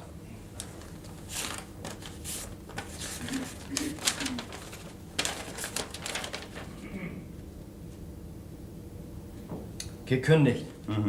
So. Das ist ja schnell gegangen. Das habe ich dir nur wohl zu verdanken. Nein, dir selber. Wenn du glaubst, du kannst mir einen einschenken, dann bist du schief gewickelt, mein Junge. Oder hättest du eine andere Erklärung dafür, meine Partie Apfelsinen stehen zu lassen? Ich hätte eine. Da bin ich aber neugierig. Dein Geschäft vor Verlust zu bewahren. Verlust? Den hast du mir beigebracht durch dein eigenmächtiges Handeln. Ein großes Geschäft hast du mir zuschanden gemacht. Beinahe für den halben Preis hätte ich sie gehabt. Und du weißt selber, dass die Preise anziehen. Tja, gibt dir das nicht zu decken? Willst du dir die Kundschaft verderben? Glaub nicht. Die Konkurrenz sitzt nicht voll davon. Glaubst du, die hätte ich sie aufgekauft, wenn sie nicht zu verkaufen wären? Und wir stehen nur da und gucken in die Röhre. Das wird sich ja zeigen. Ach, zeigen. Wenn es nach dir ginge, wäre ich in 3 Wochen pleite. Ja, dann freu dich doch, dass ich dir nicht mehr dazwischen rede. Du hast ja nun eine Tochter. Vielleicht kann die meinen Platz ja besser ausfüllen. Das soll ja noch so ein junges Gemüse sein. Passt genau hin. Hast du ja schon einen netten Ton angewöhnt auf der Landstraße. Anderen Ton, als du ihn von mir gewohnt bist, was? Dazu muss ich jetzt auf die Landstraße kommen. Da steht nämlich keiner hinter mir, der mich rumkommandiert. Da mache ich auch mal was richtig. Du kommst also nicht zurück? So nicht. Dreh deinen Kurs um 180 Grad, dann kommen wir zusammen. Sonst laufen wir auseinander. Da sind wir schon. Schon dafür, dass du nicht mal so viel Takt aufgebracht hast und zu meiner Hochzeit gratuliert hast. Und das hast du nebenbei auch noch mit zurechtgekriegt. Die Tochter meiner Frau hat sich ein Zimmer gesucht, um dir nicht im Weg zu sein. Sie wohnt nicht bei euch? Wundert dich das? Hast du vergessen, als was wir die beiden als hinstellen wollen? Ach, ich hätte dich viel schärfer an die Kandare nehmen müssen. Du bist auf dem Holzweg. Andersrum wär's besser gewesen. Immer hast du mich merken lassen, dass ich von dir abhängig bin. Jeder von den Angestellten im Geschäft hat mehr Ansehen als der eigene Sohn. Soll ich mich auch noch vor deiner Frau und ihrer Tochter blamieren, wenn ich zu Hause nicht für voll genommen werde? Nee. Vielleicht denkst du da mal drüber nach. Du redest nicht schlecht, muss ich sagen. Und ich werde von nun ab auch meine Ellbogen gebrauchen. Der Vogel muss bloß mal raus aus dem Käfig, dass er weiß, wofür die Flügel da sind. Du meinst wohl den Vogel hier? Muss auch mal in die frische Luft, ja. Guck mal wieder rein, Vater. Da warte mal drauf. Denn eben nicht. Ist die Luft rein? Noch nicht, aber schon ein bisschen klarer. Haben Sie es gehört? Wir haben die Tür ein bisschen aufgelassen. Das ging ja ziemlich hoch hier, ne? Liegt heute wohl in der Luft. Was war denn bei Ihnen los vorhin? Och, Herr Jäger, Sie haben doch nichts gehört, ne? So ein bisschen. Kabelei, Herr Jäger, Kabelei. Wir haben uns gekabbelt wegen der Sicherung, Sie wissen ja, ne? Und Sie wegen Apfelsinen, ne? Ja, ich hab ja gleich gesagt, das war nicht richtig, ne? Ich meine, mich geht das ja gar nichts an, aber warum in Gottes Namen haben Sie die Dinger denn nur bloß nicht mitgenommen? Weil ich hinten herum hörte, dass die Ladung eine Decksladung war. Das Schiff war ins Sturm gekommen und das Salzwasser war immer frei weg auf die Apfelsinenkisten. Mögen Sie Apfelsinen, die nach Salz schmecken? Das Salz? Gut, wäre mal was anderes gewesen, ne? Na, ich mach sie lieber süß. So wird die Kundschaft aufwecken. Die Konkurrenz wird darauf sitzen bleiben, bis sie verrottet sind. Und Vater wird mir das zugute halten, dass er den Rummel nicht mitmacht und reelle Ware liefert. So rechne ich. Warum haben Sie ihm das denn nicht gesagt? Abwarten und Daumen drücken. Wenn ich recht behalte, ist für mich viel gewonnen. Vielleicht alles gewonnen. Ich drück alle beide, mein Junge. Aber nun kommt mal mit in die Küche. Ich habe noch eine Tasse Kaffee stehen. Die wird gut tun nach der Aufregung. Ah, vielen Dank, das tut nicht nötig. Schlag mich viel, Klaus. Gut, August. Wenn du meinst. Bleiben wir dabei. Beim Kaffee? Beim Dudu. Dann stoßen wir aber an. Ich habe einen Lütten stehen, Moment. Oh.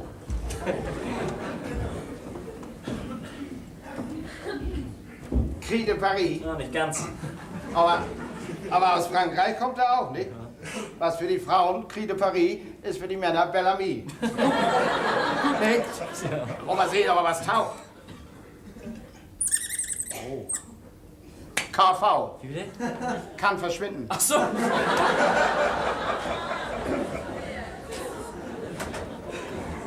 Ich komme doch selbst. Die Frau von meinem Chef hat mich extra hergefahren.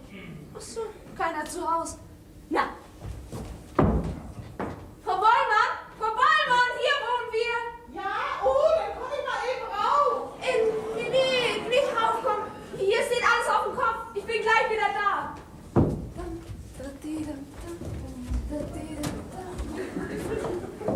Was ist das denn?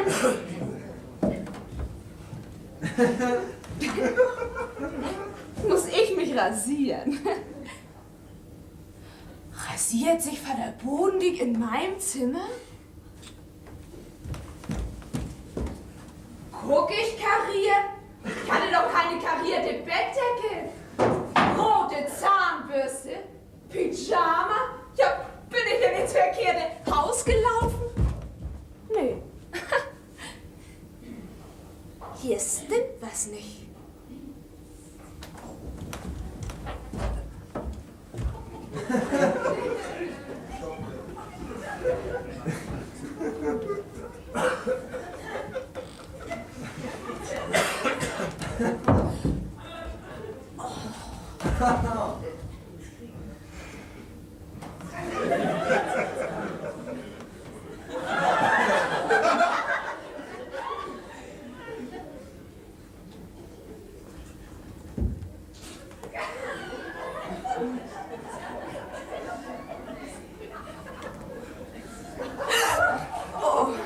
Wie sagt Schiller noch? Errötend folgt er ihren Spuren. Sie sind aber auf der verkehrten Spur, junger Mann. Weil Sie verheiratet sind? Wie kommen Sie darauf? Tja, hat August Bodendieck gesagt. Wenn er gelogen hat, freue ich mich. Nee, das stimmt. Dass er gelogen hat? Ja. Das heißt nein. Ich glaube, so ganz klar sind Sie sich nicht darüber. Das ist meine Sache. Was wollten Sie da drin? Tja, das wollte ich gerade Sie fragen. Ach, lassen Sie doch den Knopf mal sehen. Gehört der nicht Herrn Bodendieck? Nee, der gehört mir. Also einer von Ihnen beiden lügt. Auf dem Dings habe ich eine ganze Nacht gelegen. Ach, haben Sie sich vielleicht da drin rasiert? Tja, was denn? Oh, sie tut, als wäre sie da drin zu Hause. Dann gehört der vielleicht auch Ihnen. Ja, oder meinen Sie, der gehört auch Herrn Bodendieck? Also, wenn Sie sonst noch was da drin haben, dann holen Sie das sofort raus. Das Zimmer gehört mir. Nur mal ganz zu hier, ja? Das Zimmer da gehört nämlich mir.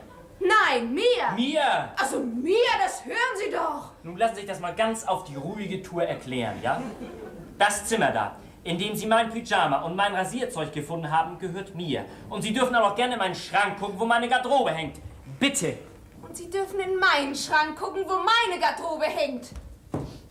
Bitte. Sowas? Cri de Paris? Ich glaub, ich riech, was hier los ist. August, August, da hast du aber einen abgekniffen.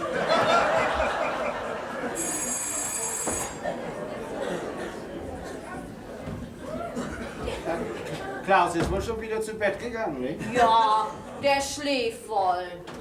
Guten Tag. Was steht zu Diensten? Ach, ich bin Frau Bollmann. Sie kennen mich. Und Sie sind gewiss Opa. Guten Tag. Ich habe eben Ihre Tochter hergefahren, weil sie ihr Kleid braucht. Sie wollte ja erst nicht, aber ich habe nicht nachgegeben. Nein, ich bin ja nicht die, die über kleine Leute wegsieht, nicht? Nun kriege ich ja gleich mal zu sehen, wie Sie das hier haben. Ich sollte nämlich gar nicht raufkommen, weil hier nicht aufgeräumt war. Aber das hat mir doch ein bisschen zu lange gedauert. So lange darf man die Frau vom Chef ja auch nicht warten lassen, nicht? Und das ist wohl Oma. Guten Tag. Ich verstehe kein Wort. Ja, das ist Oma. Oma hört ein bisschen schwer. Ach so.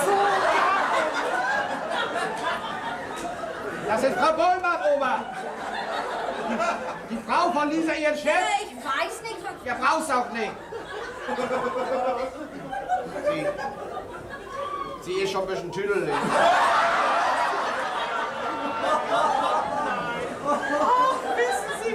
Wissen Sie, ich hätte ja so schrecklich gern Frau Lisas Mann mal kennengelernt. Ist der zu Hause? Ach nee, der hat ja heute Dienst. Gediegen. Immer wenn bei uns Betriebsfest ist, dann hat der Dienst. Ach, der sollte mal sehen, was anderes zu kriegen, als immer bei der Bimmelbahn, nicht? Ich habe schon zu meinem Mann gesagt. Ewig habe ich gesagt, dass wir... bezahlt und ich werde nicht Ritterin. Das wird sicher zeigen. Na, kleiner Krach. Och, das kommt in den besten Familien vor. Frau Bollmann. Ja, Frau Lisa, Sie wundern sich gewiss, aber das hat mir doch ein bisschen zu lange gedauert. Aber Ihr Mann ist ja doch zu Hause. Dann kriege ich ihn dann gleich mal zu sehen. Mit Oma und Opa habe ich mich schon bekannt gemacht. Ja, vom Erzählen kenne ich ja nur schon die ganze Familie, ne? Ja, Lisa, hat uns gefreut, die Frau von deinem Chef bei Bayern zu sehen. Nicht, Oma? Bin ich doof? Ja, bleib mal so, wie du bist. Ach gut, das freut mich, den Mann von unserer Privatsekretärin mal persönlich zu begrüßen. Ich hätte nämlich immer gedacht, wir hätten uns mal auf einem von unseren Betriebsfesten gesehen. Aber da haben Sie ja gerade immer Dienst, nicht? Und heute trifft sich das dann auch wieder so, hat Frau Lisa mir erzählt. Sie gucken ja beide so verbaßt. Wegen des kleinen Krachs? Ach, den habe ich ja gar nicht gehört. Ja. Ja, dann gib Frau Bollmann doch die Hand, Emil.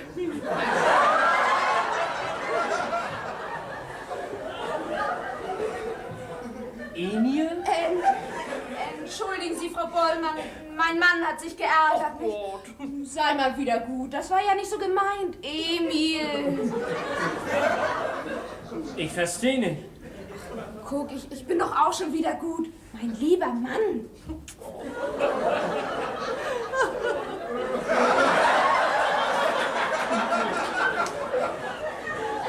Gut, Elisabeth, wenn du mir so kommst. Ja, Frau Bollmann, freu mich auch.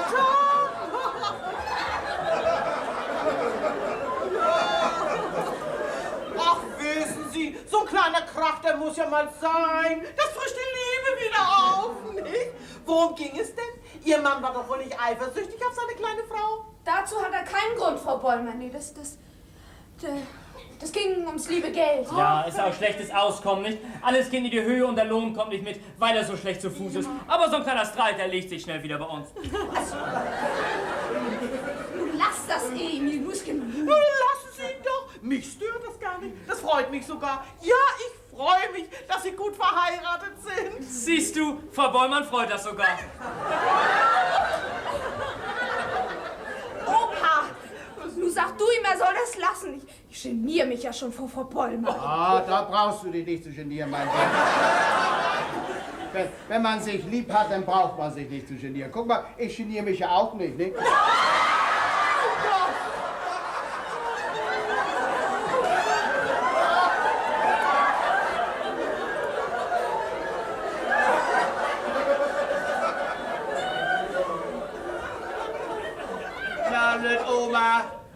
bist bange, du kommst zu kurz, komm. Für dich fällt auch ein ab. Ach, Herr Franzen, vom Erzählen kenne ich Sie ja schon lange. Oh ja, Ihre Frau hat ja im Geschäft immer brav berichtet, wie es zu Hause zugeht. Und man hat ja ein Herz für seine Angestellten, nicht? Wie ist es denn immer noch bei Bim Bim? Bim Bim? Nee, But. Frau Bollmann meint, ob du immer noch bei der Straßenbahn bist, Emil. Ach so, ja, bei Bim Bim. So, und heute haben Sie gar keinen Dienst? Nee, hab einen freien Tag. Ja. Was ist das? Ihre Frau sagt doch, Sie haben heute Dienst. Ja, das hat er gesagt. Hast dir gedacht, heute bin ich frei. Für dich, mein Cheater. So. Den wollten Sie wohl gar nicht mithaben zum Betriebsfest, was? Na, das sieht aber nicht nach einem glücklichen Paar aus. Aber das kommt ja gar nicht in Frage. Natürlich, mein Mann muss Sie doch auch mal kennenlernen. Wissen Sie überhaupt, dass er schrecklich viel über hat für Ihre junge Frau? Ja, nach meinem Empfinden ja ein bisschen mehr als notwendig wäre. Aber bei einer Privatsekretärin, da geht es ja sehr oft ins Private über. Ne? Aber Frau Bollmann! Sehr oft, habe ich gesagt. Oh. Es gibt so viel Schlechtigkeiten bei diesen jungen Dingern. Aber mein Mann stellt ja auch nur ältere oder verheiratete Sekretärinnen ein. In der Hinsicht ist er vorsichtig. Ich wollte damit ja auch nur sagen, eigentlich hat mein Mann ja mehr von ihrer jungen Frau als Sie. Ja, ich meine, den ganzen Tag sind sie zusammen. Mal hier eine Konferenz, mal da eine. Ja, so ist das. Ja, nun heute, wo Gelegenheit ist, nun wollen Sie gar nicht mit auf das Fest. Oh, ich ging schrecklich gern mit. Aber du kannst doch nicht, Emil, du weißt doch. Ich weiß, dass ich mich schon so danach gesehnt habe, mit dir auszugehen. Aber dein Anzug ist beim Schneider. Er hat ihn schon gebracht, mein Süßen. Aber deine Schuhe. Hat der Schuster gebracht, mein Lütten. Und das Hemd aus der Wäscherei ist gekommen, der Hut aus der Reinigung, meine Strümpfe habe ich jetzt noch. Der Fleck auf dem Slip ist raus und gewaschen und rasiert bin ich auch. Also kein Wenn und kein Aber, natürlich kommt er mit. Wollen Sie sich das aus der Nase gehen lassen? Kaffee und Kuchen und Freibier. Für jeden 5 Schnäpse oder Likör, Würstchen und Kartoffelsalat und getanzt wird bis in die Nacht und darüber hinaus. Bei mir dürfen Sie dann auch mal anfragen. Ja, und das wolltest du mir alles unterschlagen? Ich soll zu Hause verdursten, während du dich amüsierst? Pfui, Elisabeth, das finde ich gar nicht nett. Ja. Aber dich kennt doch kein Mensch. Die soll mich kennenlernen. Na ja, Frau Franzen, ich muss mich wirklich wundern. Haben Sie denn Angst, uns Ihren Emil vorzustellen? Er kann sich doch was Gott sehen lassen. Und aus Dummsdorf ist er ja auch nicht gerade, nicht? Sie haben ausgesprochen, was ich gedacht habe, Frau Bollmann. Na also, keine fiese Matenten mehr gemacht. Rein mit euch beiden und umgezogen. Ich warte so lange und nehmen Sie dann den Wagen mit. Also, Frau Bollmann, es geht jetzt um keine Rede. Die Frau vom Chef hat auch mal was zu sagen. Aber Frau Bollmann, los. Ja. Dann komm an, mein kleiner Cheater. Ich helfe dir schnell beim Umziehen. Ich will dir helfen, du. Du mir auch? Schön!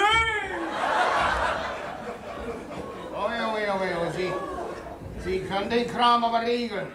Ich weiß nicht, so 100%ig einig sind sich die beiden nicht.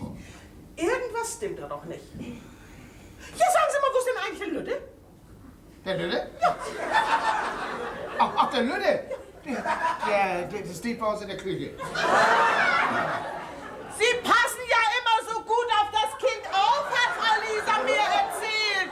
Das ist ja mal gut, dass sie hat, nicht? Ich habe schon immer zu meinem Mann gesagt, so eine junge Mutter, habe ich gesagt, die gehört ja nicht hinter den Schreibtisch. Die gehört zu ihrem kleinen Buben, nicht? Aber er kann sie ja absolut nicht missen. Das ist ja Unsinn. Jeder Mensch ist zu ersetzen. Wenn er tot ist, muss man das ja auch, nicht? Es gibt so viel ältere Sekretärinnen, die froh wären zu so einer Stellung. Aber nein, es muss ja absolut was Junges sein, nicht? Also nicht, dass ich eifersüchtig bin. Oh, ja, aber Vorsicht ist ja immer besser als Nachsicht, nicht? Aber den Lütten muss ich mir doch mal ansehen, wo ich nur gerade hier bin. Ja. Darf ich? Vater, am Ende erklärst du mir mal, was Ja, das alles so erklär's mir noch. Ja. Sie kriegen nicht alles mit und dann ist sie bange, ihr geht was auf der Nase. Ich bin ja nicht schwerhörig. Ach ja, richtig. Ja, also mit dem Lütten, das wird nicht gehen. Der hat nämlich gerade die Flasche gekriegt und schläft. Oh, wollen Sie denn immer eben weg? Oh. Ich möchte doch bloß mal sehen, ob er doch Mutter oder Vater schlägt. Ja. Na nu? Sagen Sie mal, wie die Turteltauben leben Sie aber auch nicht gerade.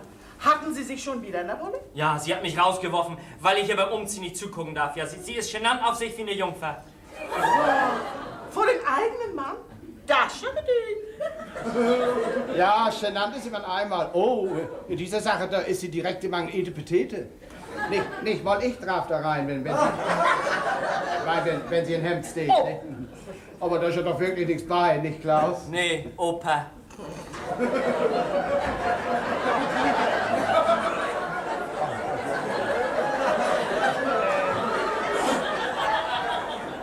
Herr Franzen, Opa meint, das passt jetzt nicht so recht, aber Sie sind doch so nett und holen mir den Lütten mal her, nicht? Lütten? Also ja, nun bin ich da direkt scharf drauf. Opa hat gesagt, Sie haben ihn in der Küche stehen. Ach, den meint sie? Hättest ihn doch ruhig schon geholt. Der gehört dir doch ebenso gut wie mir. No.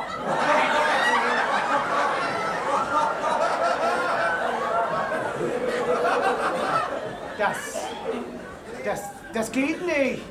Er ist nass.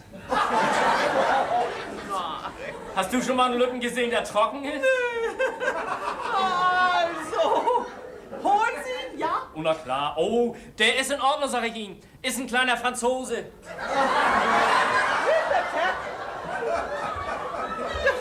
Kleiner Franzose, das wäre interessant. Das wäre sehr interessant. Das wird ja meinen Mann interessieren. Wird das ja... Oh, Frau Lisa, sagen Sie mal, ist das nicht ein bisschen reichlich aufdringlich? Ich meine, für ein Betriebsfest ist das doch nicht ganz das Richtige. Das sieht ja beinahe so aus, als wollten Sie auf Eroberungen aus. Ich muss das anziehen. Das andere ist nicht geplättet. Ach du liebe Zeit, bin gar nicht mehr zugekommen. Opa. So. Mann, Innetun. Kein Wunder, dass ich nicht zugucken durfte. Also die Überraschung ist dir geglückt. Ich bin weg. Ich wollte, das wäre so. Na, Frau Bollmann, ist das was? Tja, ist Geschmackssache, nicht? Alles von meinem Geld.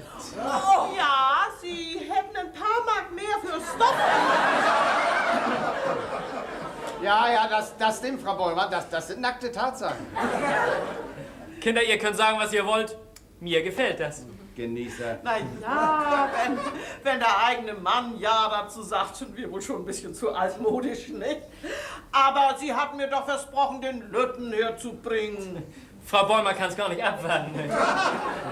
Hier ist er doch. Um ein paar Gläser her. Frau Bollmann ist scharf auf den Lütten. Ach, gehen Sie doch ab, doch keinen Lütten aus der Buddel. Ihren Lütten Jungen habe ich doch gemeint. Den haben wir auch noch? Ach so, den meinen Sie, unseren kleinen Stammhalter. Ja, der soll ja erst noch geboren werden. Bist du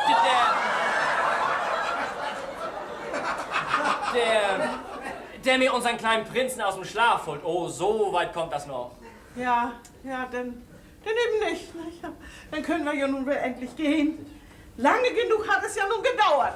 Auf Wiedersehen, Frau Bodendieck! Wiedersehen, Herr Bodendieck. Vor morgen früh kriegen Sie die beiden wohl nicht wieder zu sehen, nicht?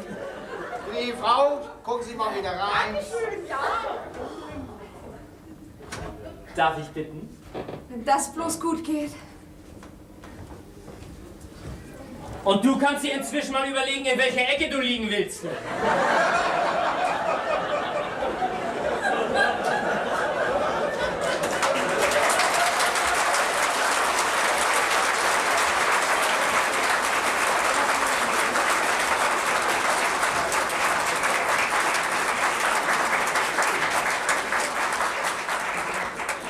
Sag mal, was meinte er denn damit?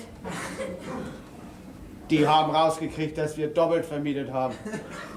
Jetzt möchte ich direkt 4 Wochen verreisen. Nur erzähl mir erst mal, mal, was hatte diese Komödie mit dem Verheiratsspiel eigentlich auf sich? Ja, erklärt dir noch.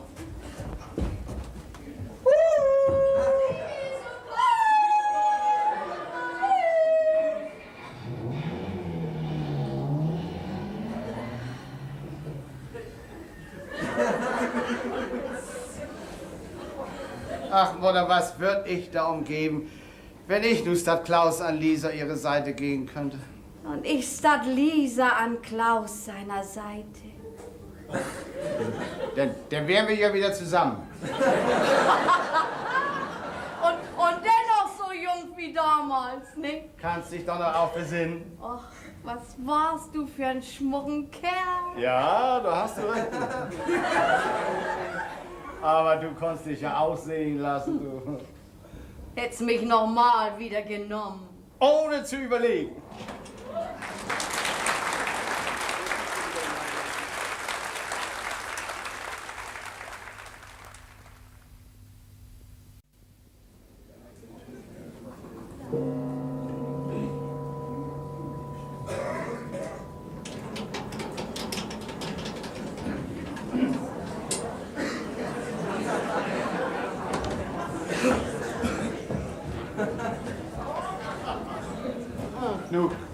Du kick die das Spielberg an. Ist schon herrlichen Tag und die Bommelanten sind noch nicht da. Die werden doch wohl nicht vergessen haben, dass sie gar nicht richtig verheiratet sind. Das wäre ja wohl das Letzte, ne? Ja, ja. Aber wenn sie das Letzte nur vorwegnehmen. Für Klaus lege ich meine Hand ins Feuer. Ja, dann halt ihm eine Brandbinde parat. Auf dem Gebiet, da soll man nicht mit Feuer spielen. Aber ich will doch trotzdem mal. Hörst du was? Ja. Der hat total schön nicht gedacht. Hier geht er hin, da geht er hin. Klaus? Der Perpendikel von der Uhr. Das Katerfrühstück steht da ja auch noch. Oh ja, oh, wenn das bloß gut gegangen ist. Ich hab die ganze Nacht keine Ruhe gekriegt. Ich hab gelegen und gegrübelt und spekuliert. Na, was bei deinem Spekulieren rausgekommen? Ja, sieh mal, Mutter, wenn die beiden sich lieb haben, dann ist die Liebe am Ende stärker als das andere. Und dann werden sie uns vielleicht auch vergeben, dass wir sie mit der Stube beschummelt haben, nicht? So, zum Krach kommt es schon so und so. Fragt sich ja bloß, ob sie den schon hinter sich haben. Pass mal auf, du, die kommen alle beide nicht wieder. Das wäre ja für uns das Beste. Aber die kommen. Wer sagt dir das? Mein Richard. Oh, was ist das? Was ist? Ich hab gedacht, die Haustür ging. Nee. Soll mich mal verlangen, wie die beiden auf dem Betriebsfest als Mann und Frau zurechtgekommen sind. Eigentlich kann Lisa ihm ja dankbar sein, dass er das Theater mitgemacht hat. Ja, uns auch. Mir für den freundlichen Opa und dir für die doofe Oma. Schande wäre, dass man sich auf seine alten Tage noch für sowas hergeben muss. Ja, und du, Oller Gauner, leckst sie auch noch ab? Ja, ja.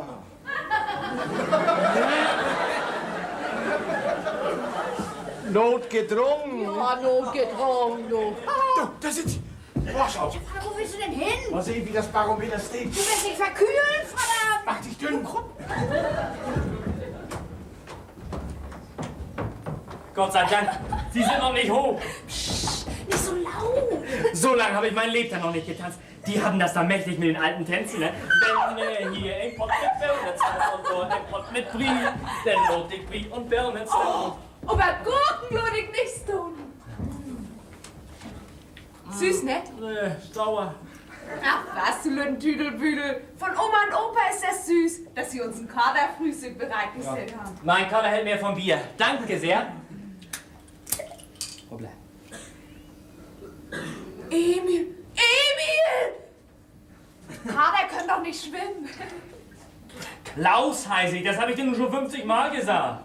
Für mich bist du Emil. Ich finde Emil viel lustiger. Prost, Emil. Oh, ich habe schon gemerkt, du nimmst mich auf den Arm. Ach, das kommt doch eigentlich meinem lieben Mann zu, mich auf den Arm zu nehmen. Mein Mann trägt mich auf Händen. Oh, dafür sollst du noch einen Kuss kriegen. Ja, vergibst du dir auch nichts. Ich meine, den habe ich auch verdient. Emil.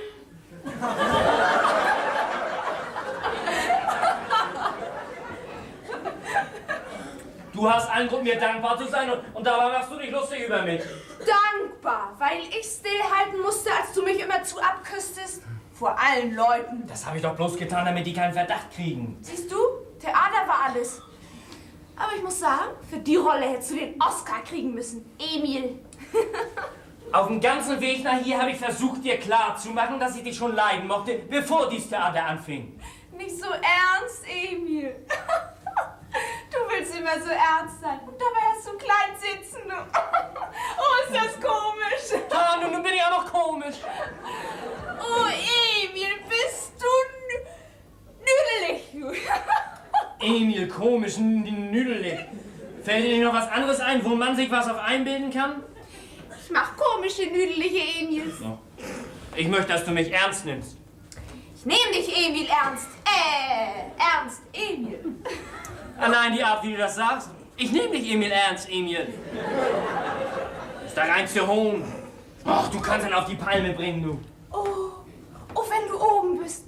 Pflückst du mir eine Kokosnuss? Oh, bitte, bitte. Ja, und baller sie dir auf den Kopf.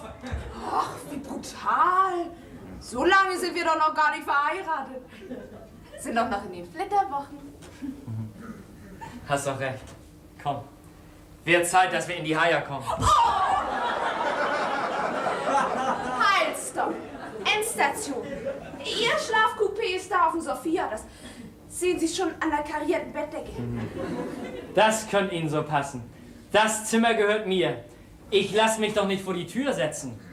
Oh, das werden wir mit Bodendiegs abmachen. Jetzt können Sie hier nicht rein. Das kann ich meinem Mann nicht antun. Oh, wer ist denn das nun schon wieder? Den ich mal heirate. Ach, dann haben Sie doch schon einen im Auge. Oh. Hey, das ist eine ganze Fußballmannschaft. Kann man da noch mitspielen? Sie haben doch schon mitgespielt. Aber als Stürmer sind Sie mir zu stürmisch. Muss man ja rein in die Verteidigung gehen. Ich hab nicht gespielt. Doch, doch. Steht schon 1:0 für Sie. Und wenn Sie nur vernünftig sind, steht es sogar 2:0 für dich. Gute Nacht, Klaus. Vielen Dank.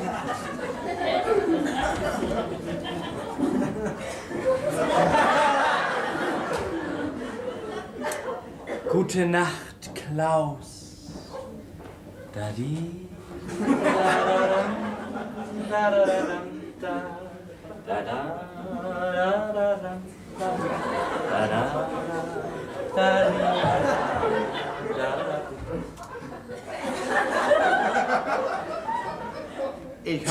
Ich hab mal einen Verrückten gesehen, bei dem fing das genauso an. Was machst du denn auf dem Balkon? Ich hab dir zugeguckt. Gesundheit. Danke. Hast dich erkältet beim Zugucken, was? Nee, mein Näs hätte leck kriegen. Das kommt vom Spionieren, alter Freund. Gesundheit. Nun war doch erst mal ab, bis es soweit ist, Mann. Das Niesen ist das Beste vom ganzen Schnupfen. Von wegen spioniert. Das ist nämlich eine sogenannte Solostube. Ja, meine Solostube. Du bist mir ein netter Macker. Vermietest das Zimmer gleich zweimal. Was hast du dir eigentlich dabei gedacht? Das Doppelte. Also du bist gesund, du. Du bist auf den Schnupfen, danke. Du kannst die Ware doch nicht gleich zweimal verkaufen. Wieso, du bist doch keine Ware, nicht wahr? Du fällst unter Verbietung und Verpachtung. Also weißt du, das ist doch dann wohl das Letzte. Dass es nun mit dem Doppeltvermieten so gekommen ist, das war nichts als pure Gutmütigkeit von uns. Ja, ich hatte an Lisa vermietet, ich bin Mang aus der Tür und in der Zwischenzeit da hatte meine Frau an dich vermietet. Ja, nun wollten wir keinen gehen lassen, nicht? Meine Frau wollte keinen gehen lassen, ich wollte auch keinen gehen lassen. Nicht? War doch anständig, nicht? Was kriegst du denn? Nix. Ach du Uhlenspiegel. Dir kann man ja nicht böse sein. Nö. Und dann darfst du ja auch nicht vergessen, dass ich dir bei dieser Gelegenheit zu einer Frau verholfen habe. Ach, kann ich ja gar nicht annehmen. Du hast sie doch lieb, aufrichtig. Ich hab sie lieb. Verknallt bin ich. Bis über beide Ohren. Ach, was macht man bloß mit so viel Liebe? Heiraten, das ist die beste Kur. Kur? Ja, ist schon Pferdekur, aber das hilft.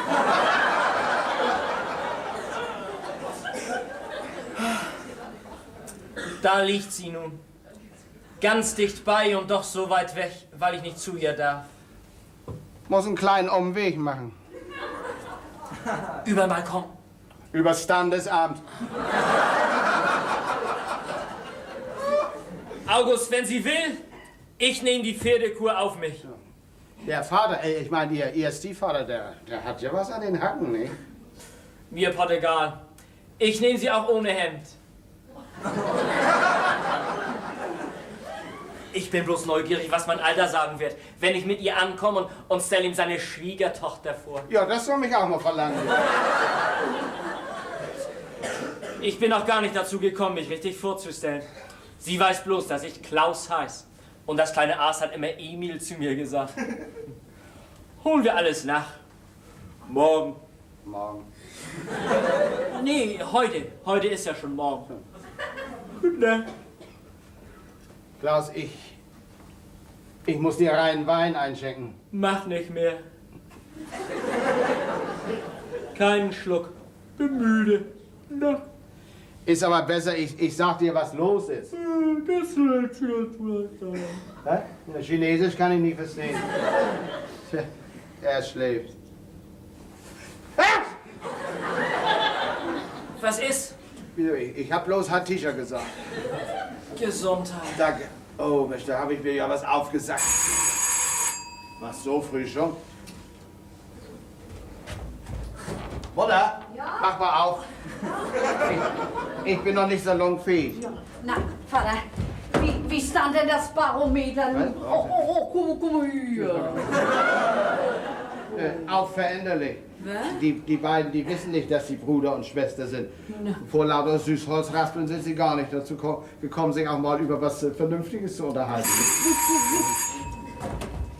Guten Morgen. Morgen, Frau Bondi. Morgen, Frau Bondi. Ach, entschuldigen Sie, dass Sie so früh stören, aber mein Mann... Nicht so laut, das schläft einer. Entschuldigung. Na bitte, da liegt das Obst und Gemüse, Junior. Was?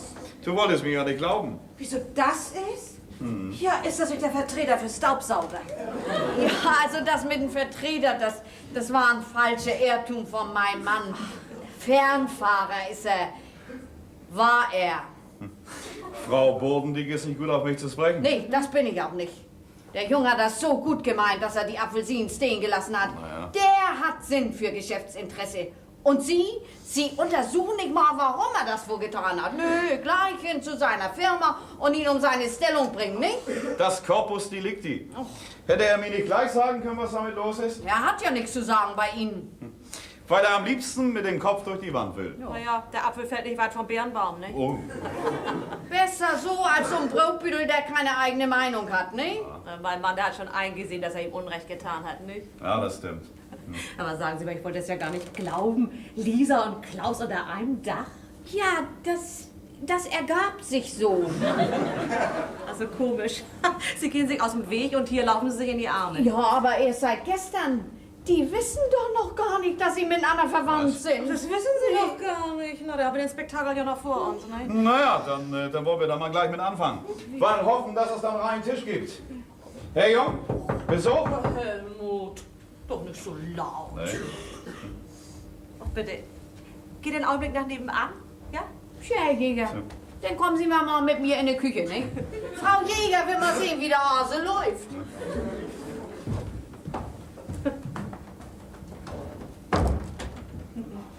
Oh Gott, nö. Großer, dummer Junge, du, nö.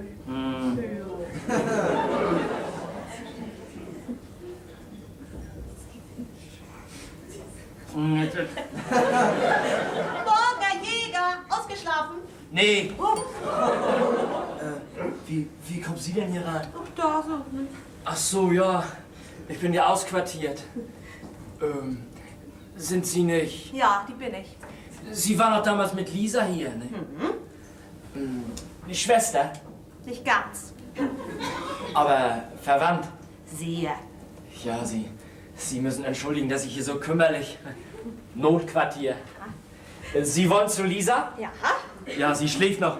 Wir beide waren zum Betriebsfest. Ach, Sie waren zusammen aus? Tja, das kam ganz gediegen. Lisa hat einen Mann gebraucht und da bin ich in die Bucht gesprungen. Was sagen Sie Wie soll ich denn das verstehen? Hm? Sie kennen doch gewiss Frau Bollmann. Ja. Ja, die war gestern hier und hat mich für Lisas Mann gehalten. Die war hier. Also, man soll es doch nicht für möglich halten, was die in ihrer Eifersucht alles anstellt. Ach, dann kennen Sie das, Theater? Ja. Und Sie haben diese Rolle als Ehemann übernommen. Mit allen Pflichten. Mit allen? Mit allen. Wir haben sogar in einem Bett geschlafen. Nein, nicht zusammen. Wir wechseln ab. Lisa in der Nacht und ich am Tage. Das Bett wird gar nicht kalt.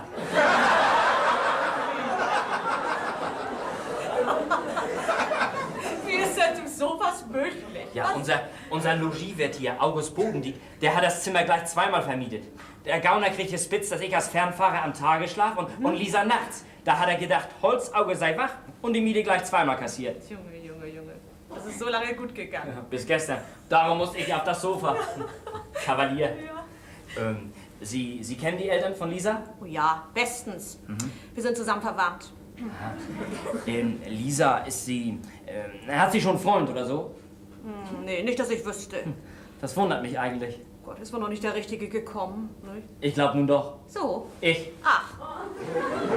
Wieso ach? Bin ich am Ende nicht gut genug als Fernfahrer? Doch. Ich bin nur so entschlossen, so erschrocken. So auf einmal. Ja, das kam auf einmal und hat mich nicht wieder losgelassen. Verknallt mit Jack und Büchs. Ach Gott, nee. Und Lisa? Ja, sie hat gesagt, das steht 2:0 für mich. So wie ich Lisa kenne, mit deinem Resultat, da können Sie schon was anfangen. Meinen Sie? Fragen Sie Lisa doch mal so ganz nebenbei, ob sie es auch so ehrlich meint. Aber nicht sagen, dass Sie Auftrag haben. Nein, das mache ich ganz diplomatisch. Und Sie meinen, sie würde es Ihnen anvertrauen? Ja, mir erzählt sie alles. Ja. Sind Sie Cousine? Nee, bloß die Mutter.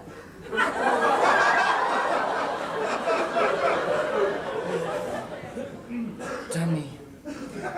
Ja, Sie haben sie gut gehalten. Danke. Das war ein Kompliment, was? Ja, weiß Gott. Ja, entschuldigen Sie vielmals, ich bin nicht gerade respektierlich mit Ihnen umgegangen. Ach, was denn? Tut mir leid. Bitte.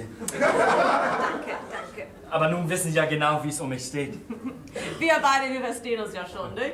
Wollen wir das immer so halten? Oh, gerne. Wenn Sie so ein bisschen mit dem Schwiegersohn einverstanden sind. Und Sie mit der Schwiegermutter. Ist ja aber so kreuz damit, ne? Ach, Sie gefallen mir gut. Ich könnte direkt Mutter zu Ihnen sagen. Ja, einverstanden. Kann ich ja schon Klaus zu Ihnen sagen, ne? Oh, bitte gerne. Ja. Mit meinem Mann, da werden Sie auch klarkommen. Ja, der ist so ein bisschen Bu und Ba, aber wenn man das versteht, dann kann man ihn um den Finger wickeln. Komm ich mit klar. Ja, das wollen wir hoffen, ne? Ist aber besser, ich spreche nun erstmal mit der Hauptperson. So ganz nebenbei. Diplomatisch. Ja. Tja, die Festung Schwiegermutter hätten wir schon genommen. Ja, so ein bisschen Bammel habe ich nun doch vor dem Herrn Bu und Ba. Was schied? Hauptsache sie will. Und sie will ja. Bist du nach Spanien? Nee, warum? Nach Sevilla. Wenn du nicht ab und an mal lichte Momente hättest, dann könnte man das schon mit der Angst kriegen. Aber ich fühle mich glücklich dabei. Meine Schwiegermutter ist drin bei Lisa. Schwiegermutter? Das denkst du ist gut. Du, das ist eine Frau, sag ich dir. Prima. Ja. Ihr seid euch ja schnell einig geworden. Jo, das ging alles so glatt ab. Meist ein bisschen zu glatt. Ohne Verhör. Verhör? Naja, wer sind Sie? Was können Sie? Was haben Sie? Wo sind die Blumen? Können Sie meine Tochter auch ernähren? Was für Kinderkrankheiten haben Sie gehabt? Am Ende hat die Lisa irgendwo einen Lüttendefekt und sie will sie schnell an den Mann bringen. Und wenn sie einen hat, ich nehme sie auch mit dem Lüttendefekt. Ach, muss Liebe schön sein.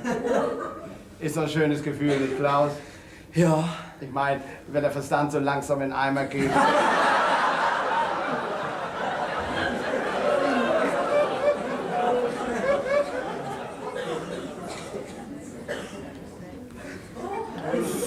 Hey, was spähst du hier die Gegend? Lass das meine Lieder nicht sehen. Probier mal.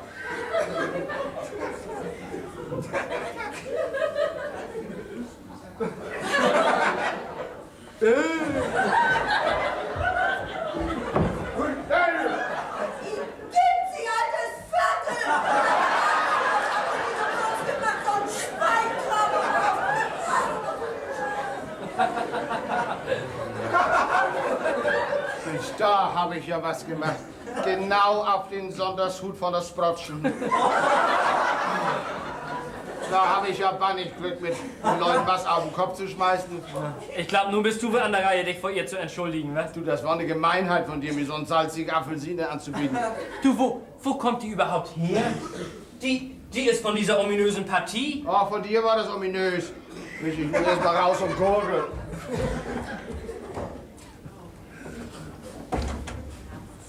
Ist das nun nicht gemein, Klaus, uns mitten in der Nacht zu stören? Von so einer netten Frau habe ich mich gern stören lassen. Und dann wird so einfach über meine Zukunft verhandelt. Hat deine Mutter was verraten? Sie hat so ganz nebenbei und diplomatisch bei mir angefragt, ob sie dich nicht zum Schwiegersohn kriegen könnte. So ganz nebenbei. Und was hat sie geantwortet? Mutters Wunsch ist ihr Befehl. Sehe ich so aus, als dass ich mich dazu kommandieren ließ? Nein. Auf was wartest du denn noch? Bist doch sonst nicht so schüchtern. Hier sind so viele Leute. Das ist heute Nacht nicht nachgefragt. Die Leute haben schon verstanden. Die sind ja nicht aus Dubsdorf, nicht?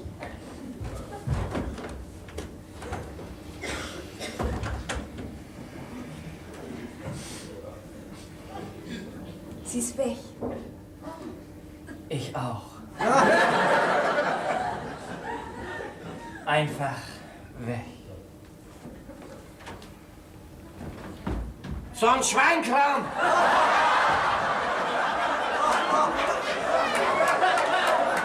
Das hört auf! Es Brot, was ist denn los? Junge, was bin ich wütend. Wo's Bodendick? Der Kerl schmeißt meine Asche mit verrotteter Apfelsinen. Mein Olsch ist doch kein Drangton. Bitte, mach nicht so einen Skandal. Wir haben Besuch in der Küche. Schied an deinem Besuch. Die können gerne hören, was du für ein Ferkel bist. Ein Mensch kann doch mal Malheur haben. Das war kein Malheur. Das war vorsätzlichen Schweinkram. Viele, wenn ich dir das sag, das wollte ich nicht. Klaus, hol mal schnell den Buddel. Du kannst mich nicht bestecken, du. Ich stehe jetzt ganz auf Seiten meiner Alten, du, auf meine Frau Gattin. So. Das ist ganz unbedacht passiert. Klaus hat mir eine Apfelsine angeboten, ich beiß da rein. Oh, wie ein Mischmasch von Pottasche, Käse und grüne Seife. Und da habe ich das ohne Nachdenken aus dem Fenster geschmissen. Ach, und das soll ich dir abnehmen? Du lügst, dass es stinkt. Oh. Genauso, als du mir aufbinden wolltest, dass dies Fräulein hier und Herr Klaus Jäger nichts miteinander haben. Da bin ich aber nur hintergekommen, was die miteinander haben. Ah, ja. Jäger? Klaus Jäger? Ja, das wollen nur feine Leute sein. Geben an mit den Grünladen an Gros und mieten sich bei kleinen Leuten ein, damit es gar nicht auffällt, ne? Feines Gemüse. Und ihr lasst euch noch dafür bezahlen, ne? Halten Sie auf! Sie werden sich dafür entschuldigen und Ihre Frau auch. Ach nee, Sie haben meiner Frau das ja selbst erzählt, dass Sie in der Stube wohnen. Und Klaus Jäger hat das auch zugegeben. Aber umschichtig, du Dösbatte. Sie in der Nacht und er am Tag. Das ist ein Unterschied wie Tag und Nacht. Ach, da hat er gestern wohl doppelte Schicht gemacht, was? Nee, da hat er auf dem Sofa geschlafen, du Nachtwitz. So, Herr Sprott, nun nehmen Sie mal einen Kleinen und dann sind Sie wieder der Alte. Ich kann bezeugen, dass August das wirklich nicht mit Absicht gemacht hat. Ja, also verdient hat er ihn ja eigentlich nicht. Aber ich weiß ja, dass die steckt bloß deine verdreite Olsch. Ach, komm, pack dich auf Klaus ein Sofa und dann tüdel dir einen an. Und dann zeigt deine Olsch mal die Zähne. Deine Mutter unterhält sich in der Küche mit dem Herrn, habe ich gehört. Der Herr ist mein Vater. So was. Und ich dachte schon, das wäre meiner, nach der Stimme. Na, wenn er genauso ein netter Mensch ist wie deine Mutter, dann geht nichts verkehrt. Ich glaube, Sie versehen sich in meiner Mutter, Herr Jäger. Du weißt, wie ich heiße? Ja, aber was hast du denn? Ich will Sie über meine Mutter aufklären. Die hat vor gut einer Woche zum zweiten Mal geheiratet. Und wissen Sie auch warum? Um sich ins warme Nest zu setzen. Aus Berechnung. Aber das gibt auch noch was anderes, als auf Geld zu gucken, Klaus Jäger. Lisa, du bist... Jawohl, ich bin auch noch mit von der Partie. Die Tochter, die sich was unter den Nagel reißen wollte. Genau so ein Schleicher, der ja auf leichte Art zu was kommen wollte. Ja, das habe ich meinem Vater in der Wut gesagt. Mir hat's schon leid getan. Mir hat leid getan, dass ich mich so versehen konnte. Können wir nicht alles unter 4 Augen besprechen? Ach, Sie hätten meine Mutter unter 4 Augen sprechen können, als sie Ihnen geschrieben hat. Nicht mal geantwortet haben Sie ihr. Verkrochen haben Sie sich. Aber Lisa, wie redest du mit meinem Sohn und Schwiegersohn? Sei verträglich. Guck mal, ist doch nur dein Bruder. Nee, Mami. So ein Mann, das ist überhaupt kein Mann. Das ist ein Emil, ist das. Mir tut leid, was ich gesagt habe. Ich pack meinen Koffer. Tag, mein Herr. Tag, Herr. Tag, Vater. Na, nun mach ich mal nicht allzu schlecht. Eine Menge Schuld kommt auch auf mein Konto. Ja, bist reichlich streng mit ihm umgegangen. Naja, das war nicht schlecht gemeint. Wenn der Vater gleichzeitig der Freund ist, ist besser. So wie ich mit meiner wütenden Tochter, nicht? Ist auch meine beste Freundin. Das sind alles keine Entschuldigungen. Sowas tut man nicht. Das ist schlecht. Abgrundschlecht. Also ich meine, mich geht das ja nix an, nicht? Aber haben Sie in Ihrem Leben immer alles richtig gemacht? Oder nur halt du nicht dazwischen raus, nicht? Nein, das tue ich nicht. Hab ich mich nicht dazu hergeben müssen, hier die tüdelige Oma zu spielen? Und warum? Damit sie im Geschäft eine Ehefrau spielen konnte, die sie gar nicht ist. Was ist das denn? Das ist schlecht, abgrundschlecht. Du hast das bloß immer mit Klaus gehalten. Ich hab dir gesagt, das war eine Notlüge von Lisa, weil die Frau von ihrem Chef so eifersüchtig ist. Lassen Sie sich mal nichts erzählen, Fräulein Lisa. Auf jeden Fall sieht der Junge nicht aus. Lass Frau Franzenmann gehen, wenn sie so widerborstig ist. An dein Babbel. Oh, so. Du wolltest sie schon immer los sein, von Anfang an. Nun bleibt sie jetzt recht hier. Aber auf dem Sofa. Wenn ich mal was sagen dürfte. Ach, Sie, reißen Sie doch oben den Schnabel auf. Da ist das besser angebracht. Aber meine beste Frau, du regst sich doch nicht auf. Sind da alles vernünftige Menschen? Ja, heute, wo Ihre Frau mit ist, da sind Sie vernünftig. Gestern sah das aber ganz anders aus, nicht? Auf den Jungen lasse ich nichts kommen. Man soll nicht mit Stein schmeißen, wenn man selbst im Glashaus sitzt. Das denkst du ist gut, sei still. Hier hab ich zu sagen. Ich bin nicht Fide. Also du hast das nötig. Wenn du nicht den dummerhaftigen Einfall gehabt hättest, das Zimmer zweimal zu vermieten, hätten wir uns den ganzen Ärger sparen können, nicht? Wenn ich mal was sagen Aber dürfte. bitte, können wir das nicht lieber in Ruhe abmachen? Bitte.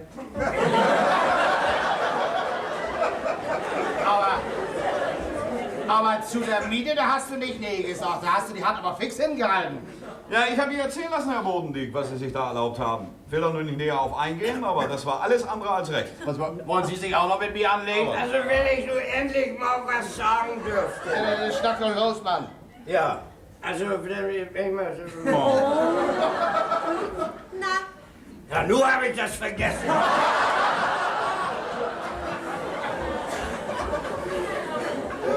Wenn ich Ihren Geldbeutel hätte, dann wäre mir das gewiss nicht eingefallen. Aber wenn Sie mit meinen paar Piepen auskommen sollten, wäre Ihnen vielleicht noch ganz was anderes eingefallen. Das sieht man ja schon an den verrotteten Apfelsinen, die Sie Ihrer Kundschaft andrehen wollten. Habe ich ja gar nicht wahr? Ja, weil Klaus Sie davon abgehalten hat, nicht wahr? Die jungen Leute haben mehr Verständnis dafür, wie ein Mann zumute ist, der kein Auskommen mit seinem Einkommen hat.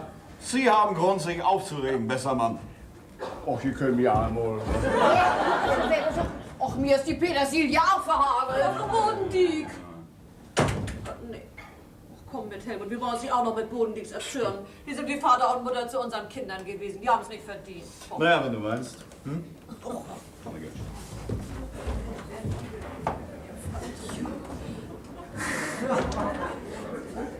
Würde ich auch meinen Koffer packen.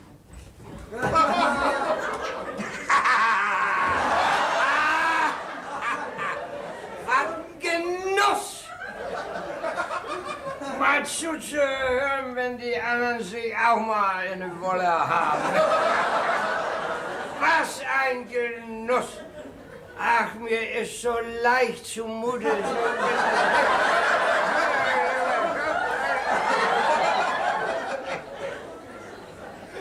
Oh, aber. Bei so einem blöden Schluck, da wird man doch gleich einen ganz anderen Menschen. Oder andere Menschen, der mag auch gerne an. Friedrich! Bist du noch da unten?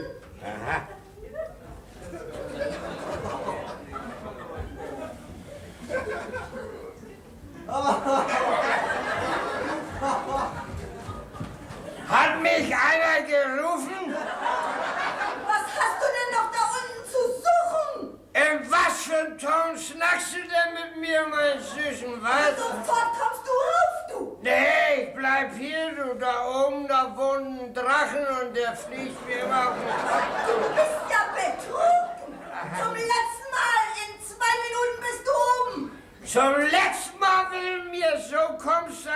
ich überhaupt nicht wieder, du. Dann flieg ich nach dem Süden hin und du bleibst zu Hause. Na, warte! Warte auf was denn, mein kleiner Schiller? Ach, Lommerlich, ich bin bang für die, du. Du, mit dir will ich schon zurechtkommen, dann dreh ich den Spieß mal um, du. Von heute an bist du mit mir verheiratet, du, und ich nicht mit dir, du.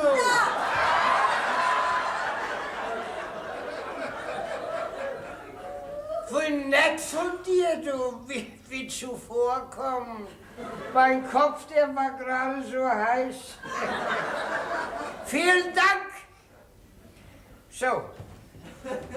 Du, jetzt kann er wieder anvertrauen hier. Oh, aua. Suche viele. Immer Suche.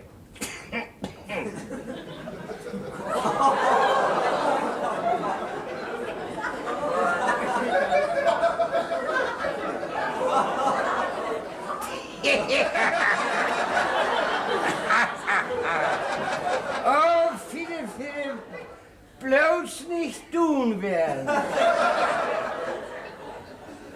Sonst geht die ganze Autorität in Eimer.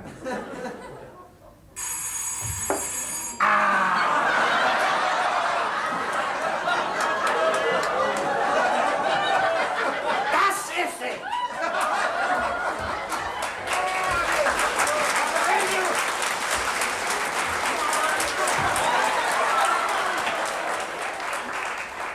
Nee, das wollte ich nicht.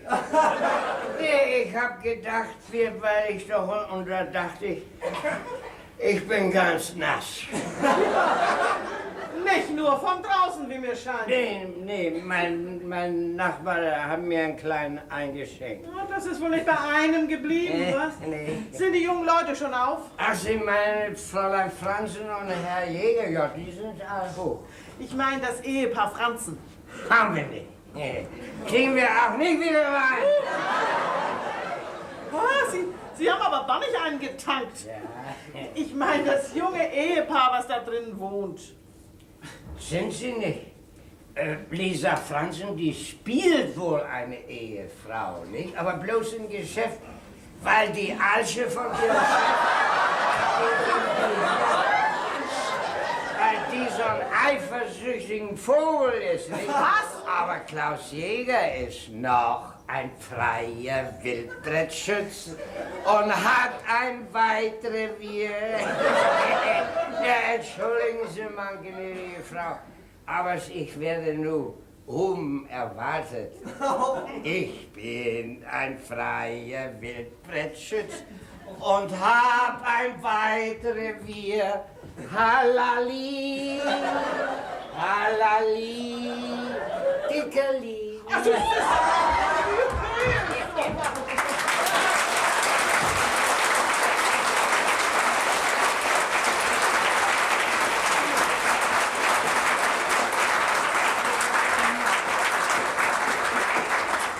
Soll man denn sowas für möglich halten? Weiß mein Mann das denn? Das muss er doch wissen. Das weisen doch Ihre Papiere aus. Nee, ist die Welt verdorben. Meinetwegen nicht. Ich zieh trotzdem aus. Aber wo du mich mit reingezogen hast, das war in Ordnung. Das war nämlich gar nichts. Ich werde Frau Bäumer mal eine Geschichte erzählen. Sie hier. Ja, allerdings. Ich wollte Ihnen nur den Schal zurückbringen, den Sie liegen lassen haben. Vielen Dank. Mir scheint, ich bin hier wieder in den schönsten Ehekrach hineingeplatzt. Er hat mich geärgert. Muss die Frau den Mann nicht auch mal vergeben können? Ist das nicht das Beste an der Frau, wenn sie vergeben kann? Das kommt darauf an. Aber Sie wollten mir ja eine Geschichte erzählen.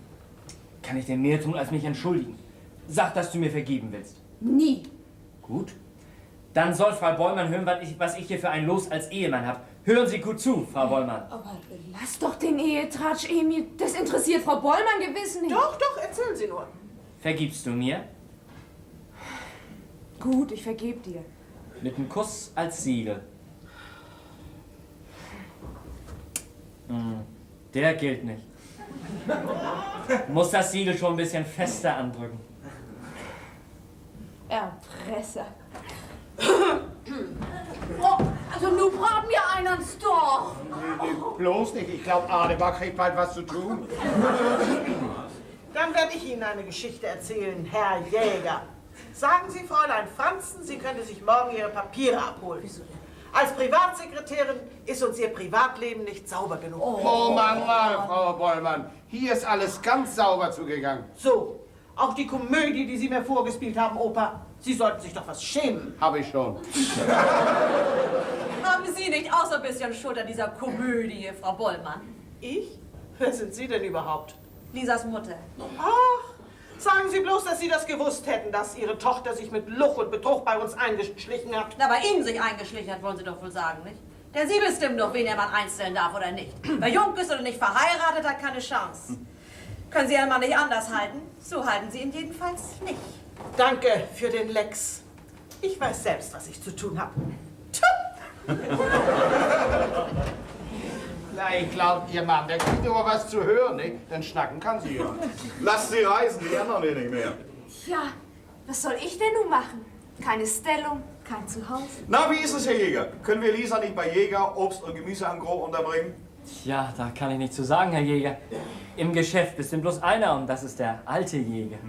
Der Betrieb heißt von morgen ab Jäger und Sohn. Bravo. Das heißt, wenn's recht ist, Herr Prokurist. Vater. Ja, und das mit den Apfelsinen, Ja, das da war... reden wir am besten nicht mehr über. Die kannst du dir ans Salz legen. Ach, dann hast du sie da hingelegt. Ja, Vater, was hältst du denn so von deiner Tochter als Schwiegertochter? Naja, wenn sie nicht gerade nach dem Erbteil schielt, ne? Vater, das gibt doch noch was anderes, als nach dem Erbteil zu schielen.